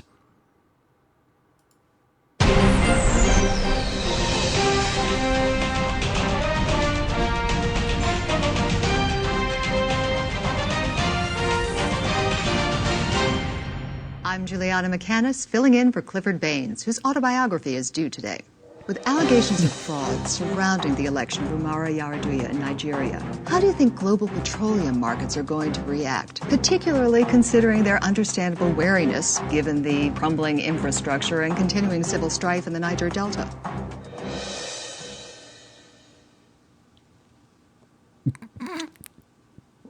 Certainly, that's an important question. Certainly. One with no easy answers. Yeah. A lot of issues are at play here. Right. I agree. This gentleman that you mentioned certainly needs our trust and support now more than ever. You mean Umaru Yar'Adua? Yes, him. Well, exactly, I think yes. that the reason that this situation is so volatile is because of the factors involved. That's exactly what I was just going to say. I just That's want to well bring put. some Thank issues you. to light that we're overlooking here. I mean, we all know clearly that, well, Nigeria has a 14 million population. Main export is uranium. National language is French, and 18% of its livestock is exported. So they have a varied and fascinating culture and economic situation going on, and I don't think that's being addressed here at all. Oh, not And at all. also, we want to differentiate between Nigeria and Niger. Okay, those are not only separate countries, but they're spelled Which one are we talking differently. about? Nigeria. Nigeria. But the It's real spelled question is, differently. does Yar'Adua have the necessary political skills to implement plans that have already been put into place by Babangida, particularly, I would say, the International Monetary Fund's Structural Adjustment Program? Yes. I would say yes, yes. I agree, definitely. The comparisons are there. But do you see Yar'Adua following in the steps of outgoing President Olusegun Obasanjo, or more like former President Ibrahim Babangida? The first one. The second one. If I'm following you, you're saying that you think he's more in line with Babangida, right? Okay. I disagree with Okay. that. They're very different. With whom? Yeah. You. And you said the first one, right? We said the first one. So the question is, what choice will he be making? The right choice is to support the right answer. Right. The right answer, To the the question. right That was person. what the question was at the beginning. Which is the Exactly. exact answer. That you had said, has this to is be- a great I question. have to say that infuriating. I disagree. Yeah, I don't agree with what I said either. Okay. I disagree. Good. Oh my fucking god. No, they're all just delivering a fucking high school paper. Okay, here's what we're gonna do. One more. We're gonna watch Is the Government Spying on Schizophrenics Enough? I think that we're going to have to come back to this because this is so good.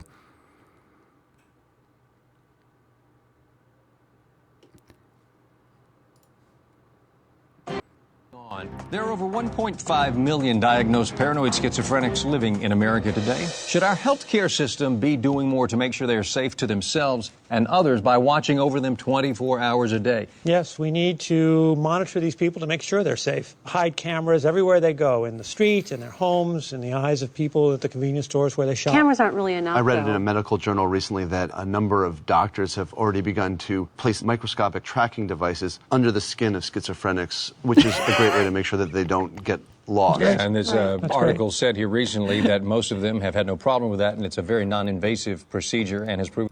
Okay, we can also watch Gaze Too Precious to Risk in Combat. Okay, yes. To work very well Painless. so far. Yeah, schizophrenics often respond well to pleasant memories from their past. And one technique which might give them a little bit of relief is if we have their caregivers' faces surgically reconstructed so they look like the schizophrenic's dead relatives. Now, some say that we should offer verbal encouragement by implanting speakers in their ears, which would whisper kind words to them 24 hours a day. Couldn't agree more. I think what would be great would be a recorded voice on a loop saying, everyone around you wants to get you.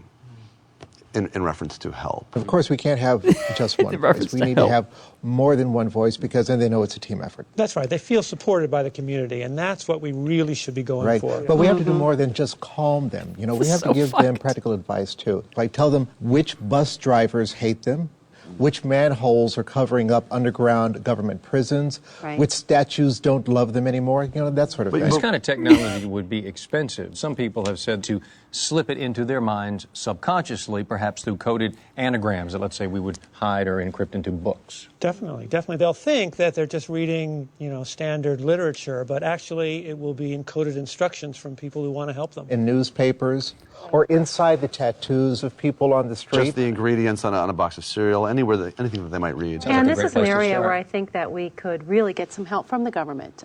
We could be using this stealth planes and helicopters to be tracking the paranoid schizophrenics as they're going through their daily lives. We already have the ability to make everything that's the color red signal data and images back to the government's underground bunkers. And we should be using this technology to help these people. Fucking Jesus. Why do they go so hard? Okay, we'll do one more. We'll do one more by popular request. Let me see if I can just scroll up and find it.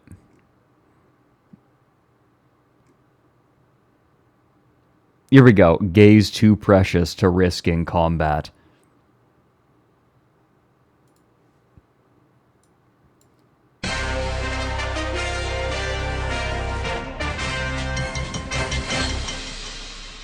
With military recruitment down and the need for soldiers greater than ever, some say it's time for the military to change its policy of barring homosexuals from enlisting. Well, joining us today from the Pentagon is General Robert McBrayer. Thank you for coming. My pleasure, Brandon. General, the military has been easing restrictions on enlistment in almost every area, on criminals, older veterans, even those with serious medical conditions. Why not gays? Gay people are different, Brandon. Under no circumstances can we put America's homosexuals in danger. But homosexuals themselves are demanding the right to serve their country in a time of war. The gays of America are the only group left untouched by war. They're special, pure and rare, like a gleaming diamond or a snow-white colt. We must protect them. Has this always been the goal? It has been the solemn oath of every man in uniform to lay down his life in defense of America's precious, precious homosexuals. How many soldiers' lives is the life of one gay man worth? 7. General, tell us about the...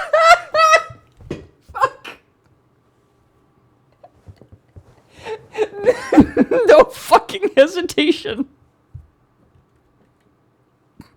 No hesitation. On his life in defense of America's precious, precious homosexuals. How many soldiers' lives is the life of one gay man worth? 7. General, tell us about the don't ask, don't tell policy, which many see as discriminatory. The reason we instituted that policy was because we knew we would never be able to keep out all the gays. To know that any of them managed to enlist and put themselves in harm's way, it would break our hearts. All of the top commanders know. We love them too much. So you're saying that the military's entire purpose is to fight so that homosexuals don't have to? Nor should their fragile psyches be subjected to the horrible sights that occur on the battlefield. Their pure minds should be reserved for thoughts of man-on-man or woman-on-woman romance. Well, thank you for clarifying this very sensitive issue for our viewers, General McBrayer. My pleasure. God bless America and her gays. God bless America and her gays. Fuck. 7. No fucking hesitation. Oh yeah, no. The My Mother Told Me is so good. Last time I was playing Valheim with Vex and Corey and Elise. Corey and I set sail looking for a plains biome because that's where we're at right now. And as we started sailing, I put on My Mother Told Me. For those who don't know, the lyrics to that song go, "My mother told me someday I would buy galley with good oars, sail to distant shores." Obviously, that's a translation, an altered translation, but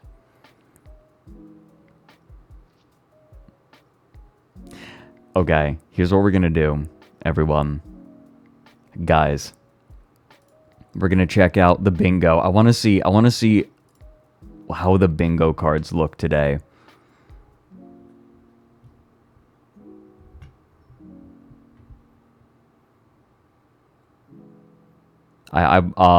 Get your bingo card in there. You got bingo, but you can't post it because you don't have Twitter. Okay, I believe you, Beep Crank. Oh wait, okay, tell me where did you get bingo? Like what 5? What 5 gave you bingo?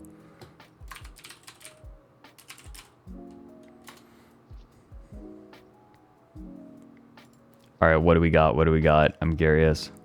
Do we have any? Do we have any?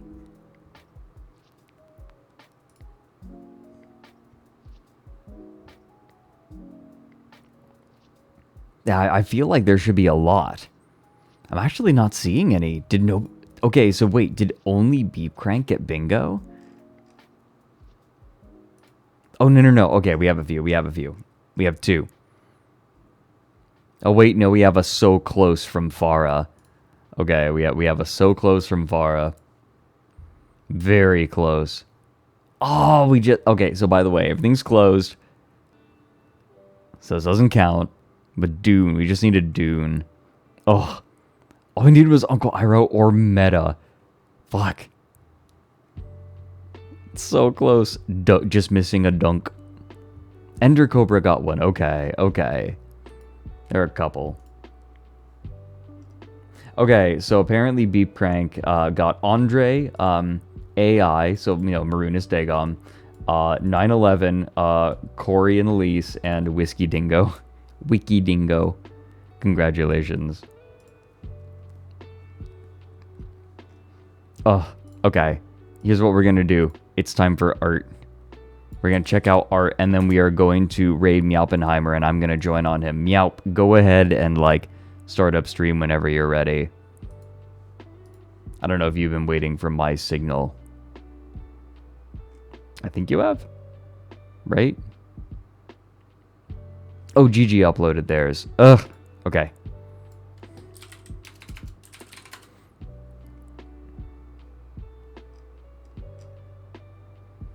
Okay, GG got bingo.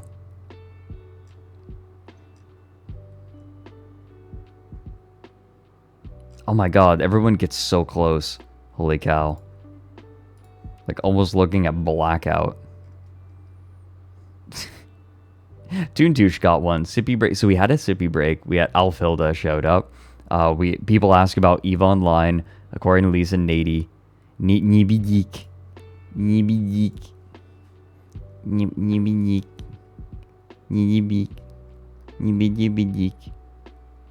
We appreciate Nady in this house. GG got a bingo. Yeah, I'm gonna be joining for Total Warhammer 3.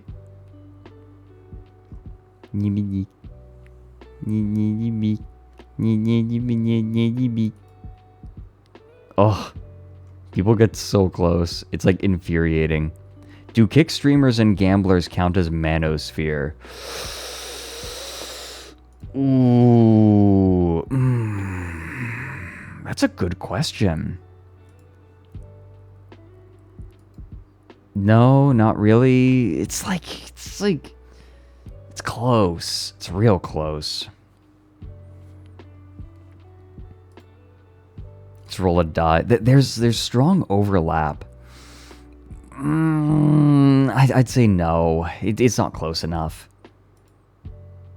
It's closer to crypto, but there's no crypto. I don't know. It's too far away. I am going to say no. I'm sorry.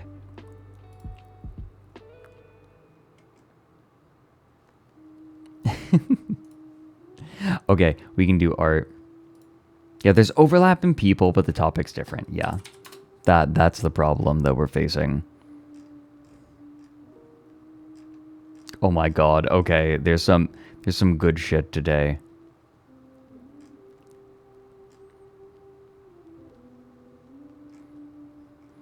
Okay. Guzik. Okay, Guzik has an owl that they saw on the way to get a sandwich. A Borgir. Borgir? Yes, Borgir. Look at that fella. Oh my gosh. So pretty. Oh, that is a very pretty owl. Look at that. Gorgeous. Birdie! Nice birdie! Ah. Good birdie! It is, yeah. It is. Thanks for sharing that.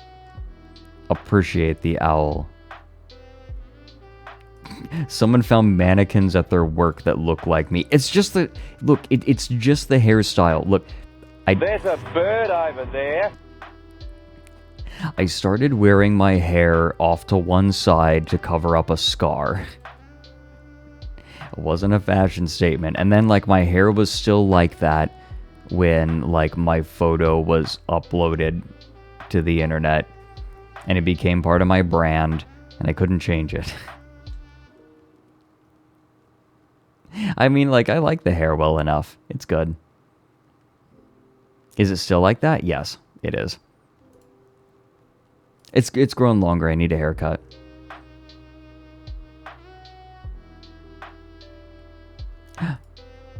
Oh, the Fred droid. Okay.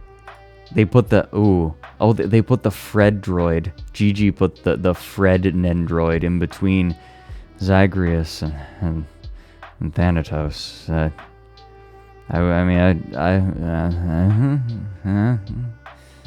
Anyway.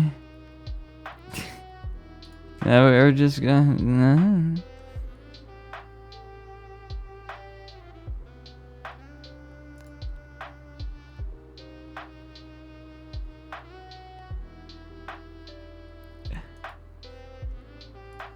Okay. We have, oh my god, Blind Archer. Look, Blind Archer created a depiction of Spectral and I meeting for the first fucking time. Oh.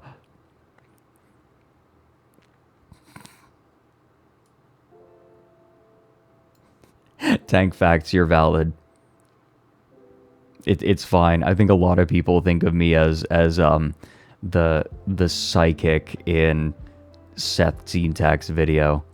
Oh yeah, I've had to make like a lot of the best jewelry. A lot of the best psyker jewelry is for is only for women. Sorry, Fred, baby.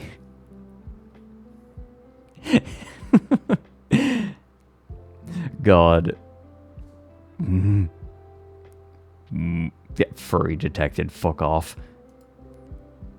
That video was perfect. I appreciate Seth. I haven't talked to him in a while. I should reach out to him. See how he's doing.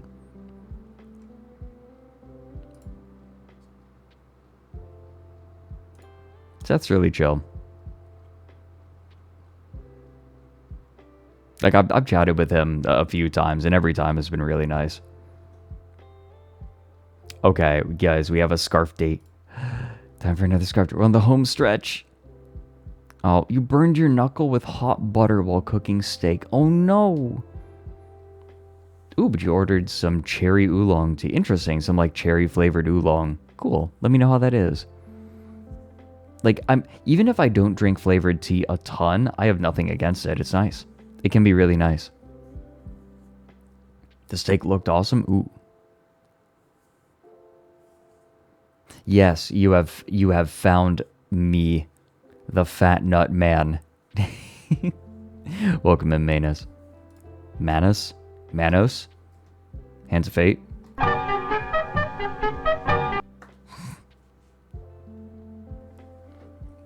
That movie haunts me. The master would not approve. Oh, it's looking so good. It looks so good. Caldero. Oh, it's so sweet of you. You know what I need to do? I need to set up a P.O. box. That's probably what I'm gonna do for the shipping.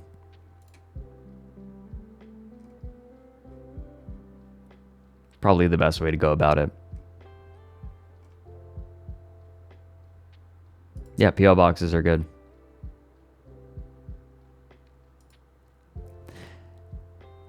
Wait, I got the reference seriously? That was a reference? Holy shit.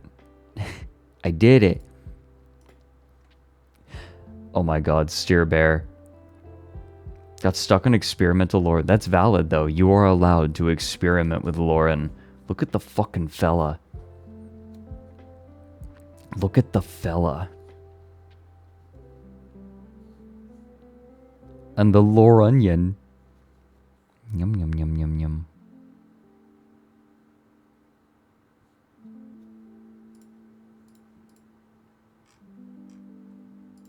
Oh my gosh, wait a minute. There's a new bully. There's a new bully? There's a new bully! There's a new bully! Look at this! Oh my god, Caldero is wearing a fucking Starry Feathers jacket. Oh, that's so fucking cute. Are you kidding me? Oh, pet the boy. Oh my god, pet the boy. Pet, pet, pet, pet, pet, pet, pet, pet, pet, pet, pet, pet, pet, pet, pet, pet. Oh. That is too precious. Look at the ears. Oh. This is too cute. Starry with goat pajamas. Oh my god, that sounds so precious. That sounds absolutely precious. Ah.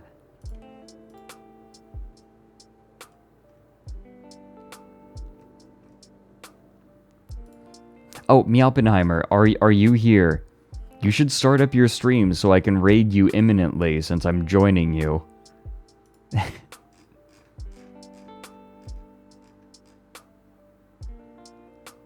You should definitely get that going imminently. Oh, that is so precious though. Guys, the reason I say that is we have finished our dinner. It is time for dessert. The Starry Feathers sketch page. Oh, look at this. Oh no. Owls are like onions. They stink? Yes. No. Oh, they make you cry.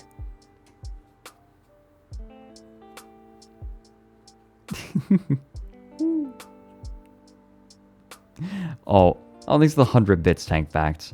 Oh, shrimp tank update? Did we miss that? Where? I'm looking at TL alert. Oh, we also have hamsters are making doofy jokes. This Ken found the onion. Can he go home now? Barbie.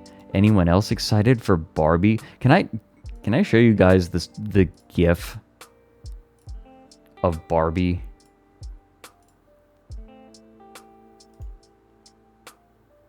Maybe oh no, I can't. I don't fucking know where it's stored. Okay. Oh well.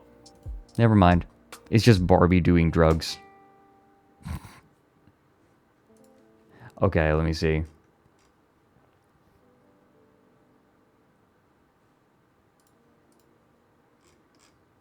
Did I miss the shrimp date?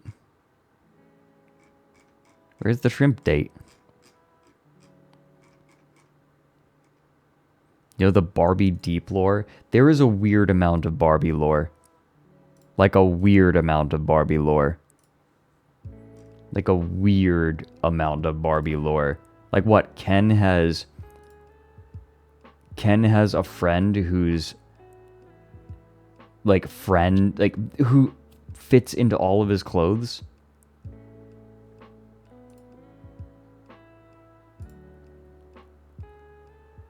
Starry posted the full image on Twitter. Okay, hold on. I want to see this too.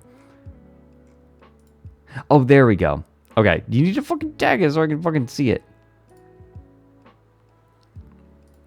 Okay, we have pets of stream. Aquarium plant. Okay, here it comes. All preparing for the fucking shrimp. Hell yes. And okay, let me find Starry wearing fucking. Oh my god, this is so cute. Are you kidding me? Look at these dorks. Look at these fucking dorks. Oh. This is too cute.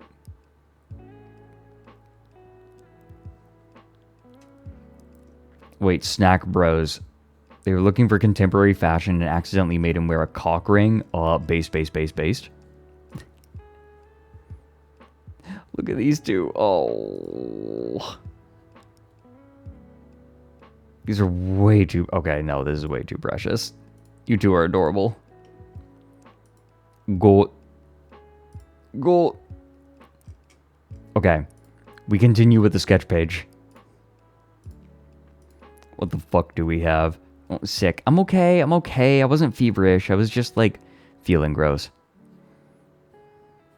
I'm not sure entirely why I was feeling gross. I think I've just been stressed. No sleep. Vaporeon was made for sex. Slosh, oh my god. Stop.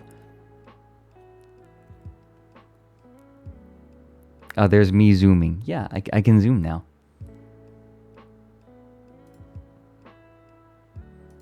Wow, I'm dead. Wait, you've never heard of the chess anal beads? Exciting moments in stream. Oh my god, the fucking neck extending. Oh yeah, zoom in.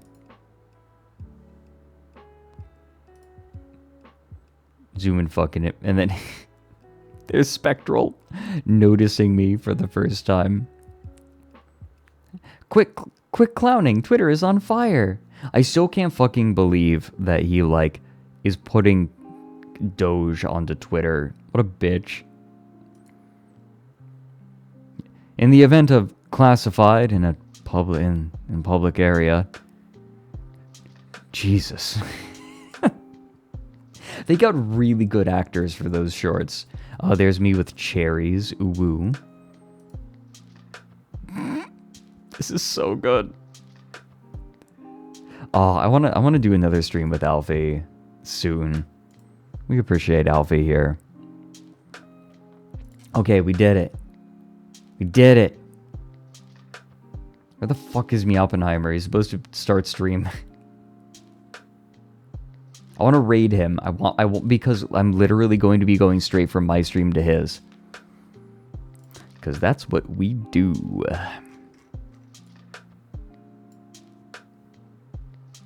Oh, you're setting up now. Okay, gotcha, meow. Gotcha. Yeah, let me know as soon as you're streaming and we'll just raid right into you. And I'll join a call. I would like to get fresh, but I'll join you for a few minutes before we get started. So there is an uninterrupted stream of Fred. Thanks for the 100 bits, Ender Cobra. More Onion Tell raid? Yeah, fuck it. That sounds like a good plan. That's a good idea. What else do we got? Ow. Eyes dry.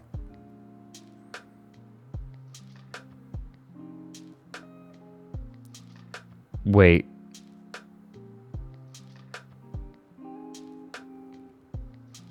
Expert, oh my god, this one's so good. Expert wasted entire life studying anteaters. I'm saying big. I don't care that I'm being I don't care that I'm being cut off. Big.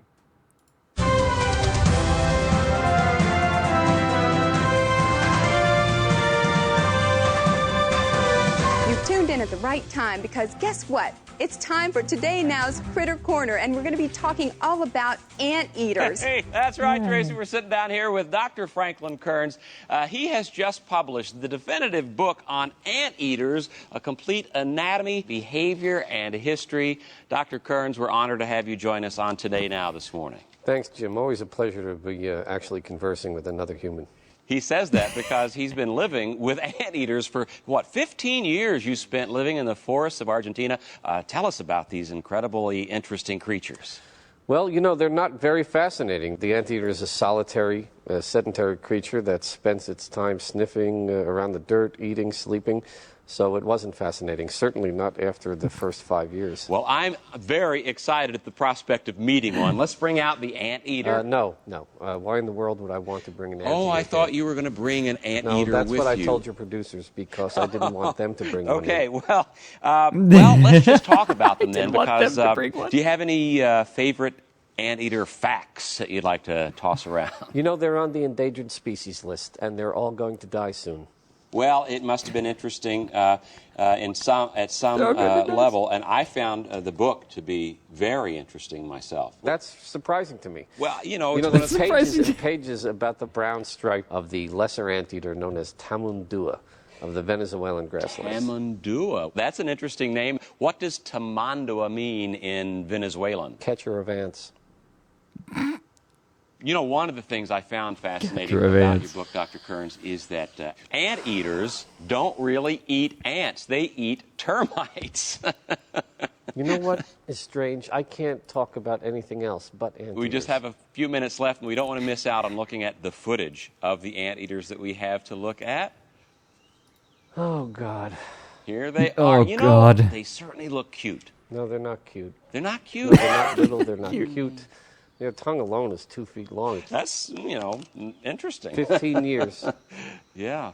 I think we're just about out of the footage anyway. You know, when I was 9 years into the project, I said to myself, give it up, leave this jungle. But instead, I convinced myself to stay. I said to myself, publishing the #1 resource book on anteaters will be worth it.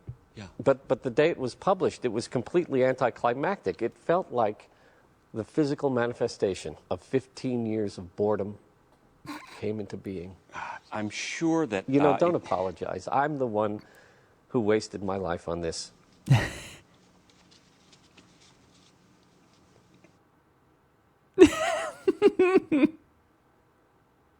Fuck. That's the sort of like nihilism that is present in Porkin' Across America. Anyone who like didn't see that stream, which is most of you, any of you who didn't see me and Hina watching it together, when I watch it with Mike, you're not ready. You're not ready. Jim Haggerty.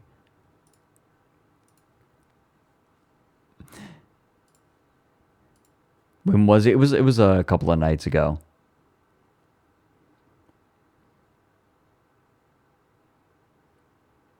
What else do we have here? Let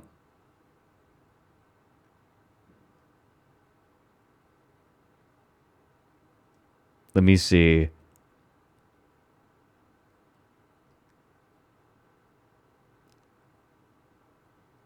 Representative to... Okay, hold on. World's oldest neurosurgeon. Okay, no, you know what? I'm going to show you guys the first Onion video that I ever saw. I'll show you the first one. And, like, I wasn't sure if it was a real news clip or not. Like, me and my friends weren't sure. Okay, I'm going to do this. I'm still going to be... No. Put the beat back. Nope, put it back. There. Okay. I did not know whether or not this was real. Like, my friends and I were convinced. Response to opinions of our uninformed viewers.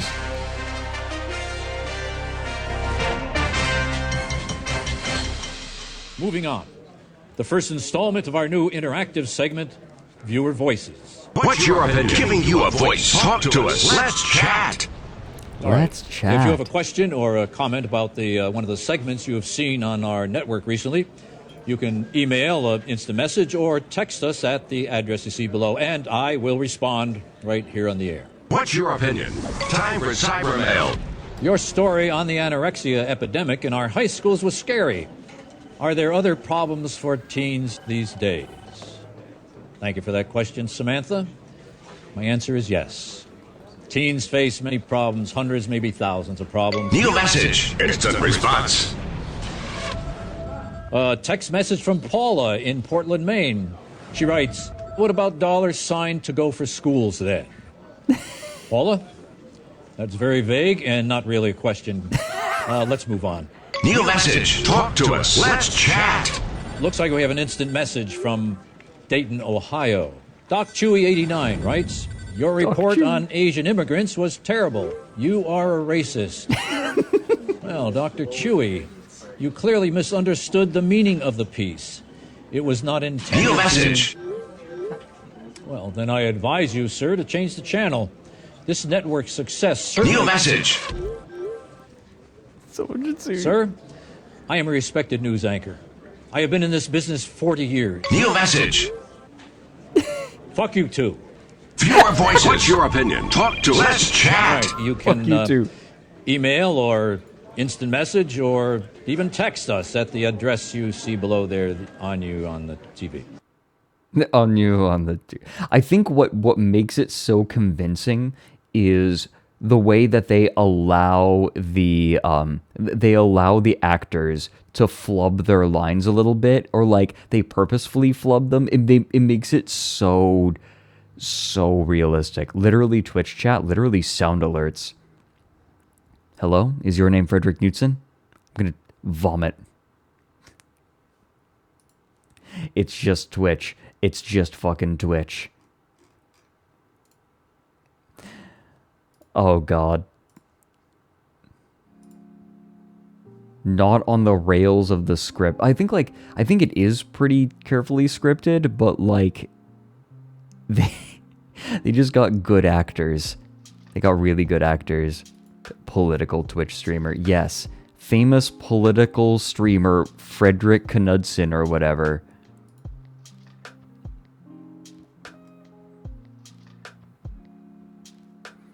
Oh my god, okay, we'll do one more.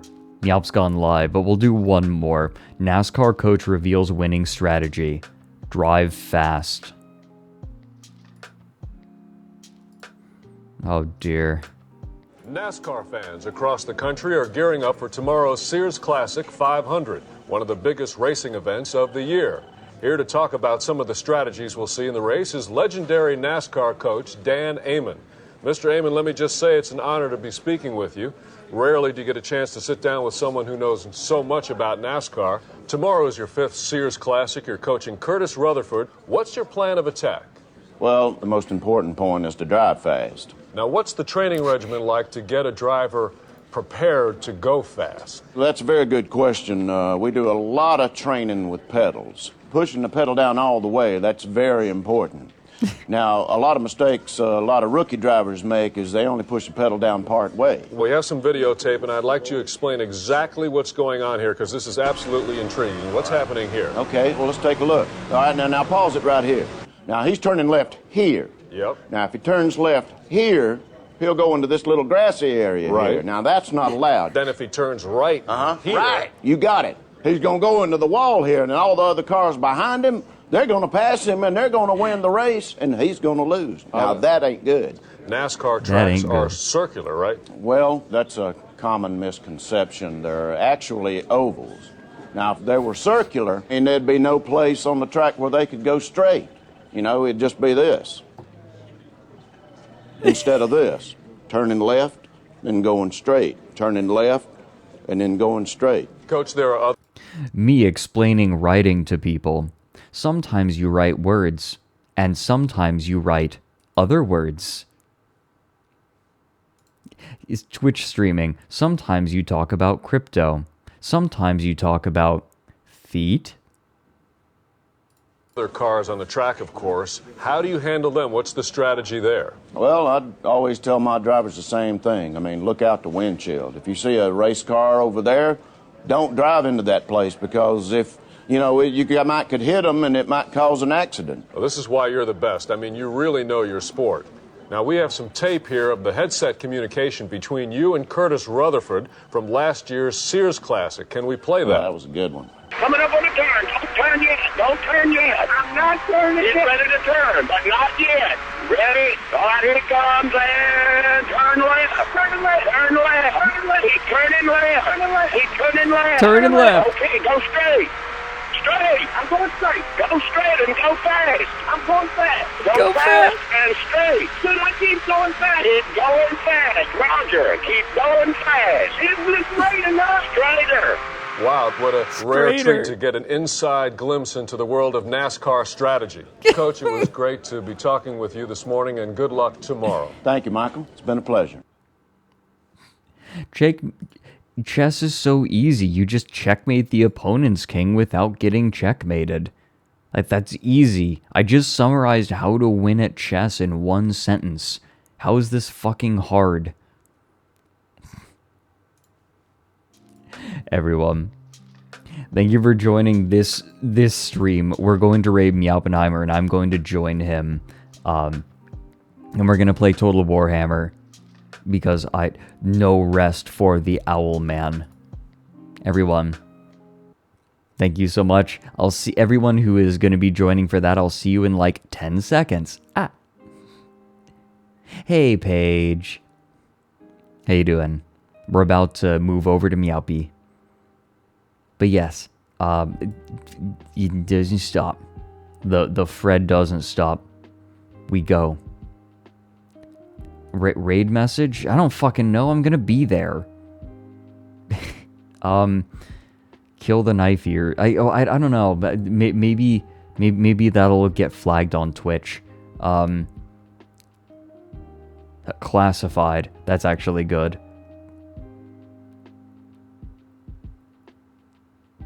God bless America and her gays. And her precious, precious gays. Actually, that one's... Oh, yeah, that's good. Wow, Catboy me boner. No, of course. It's Wow, Catboy me boner. Wow, Catboy me boner. That's what it's gonna be. Good. Everyone, I will see you on Saturday. Goodbye.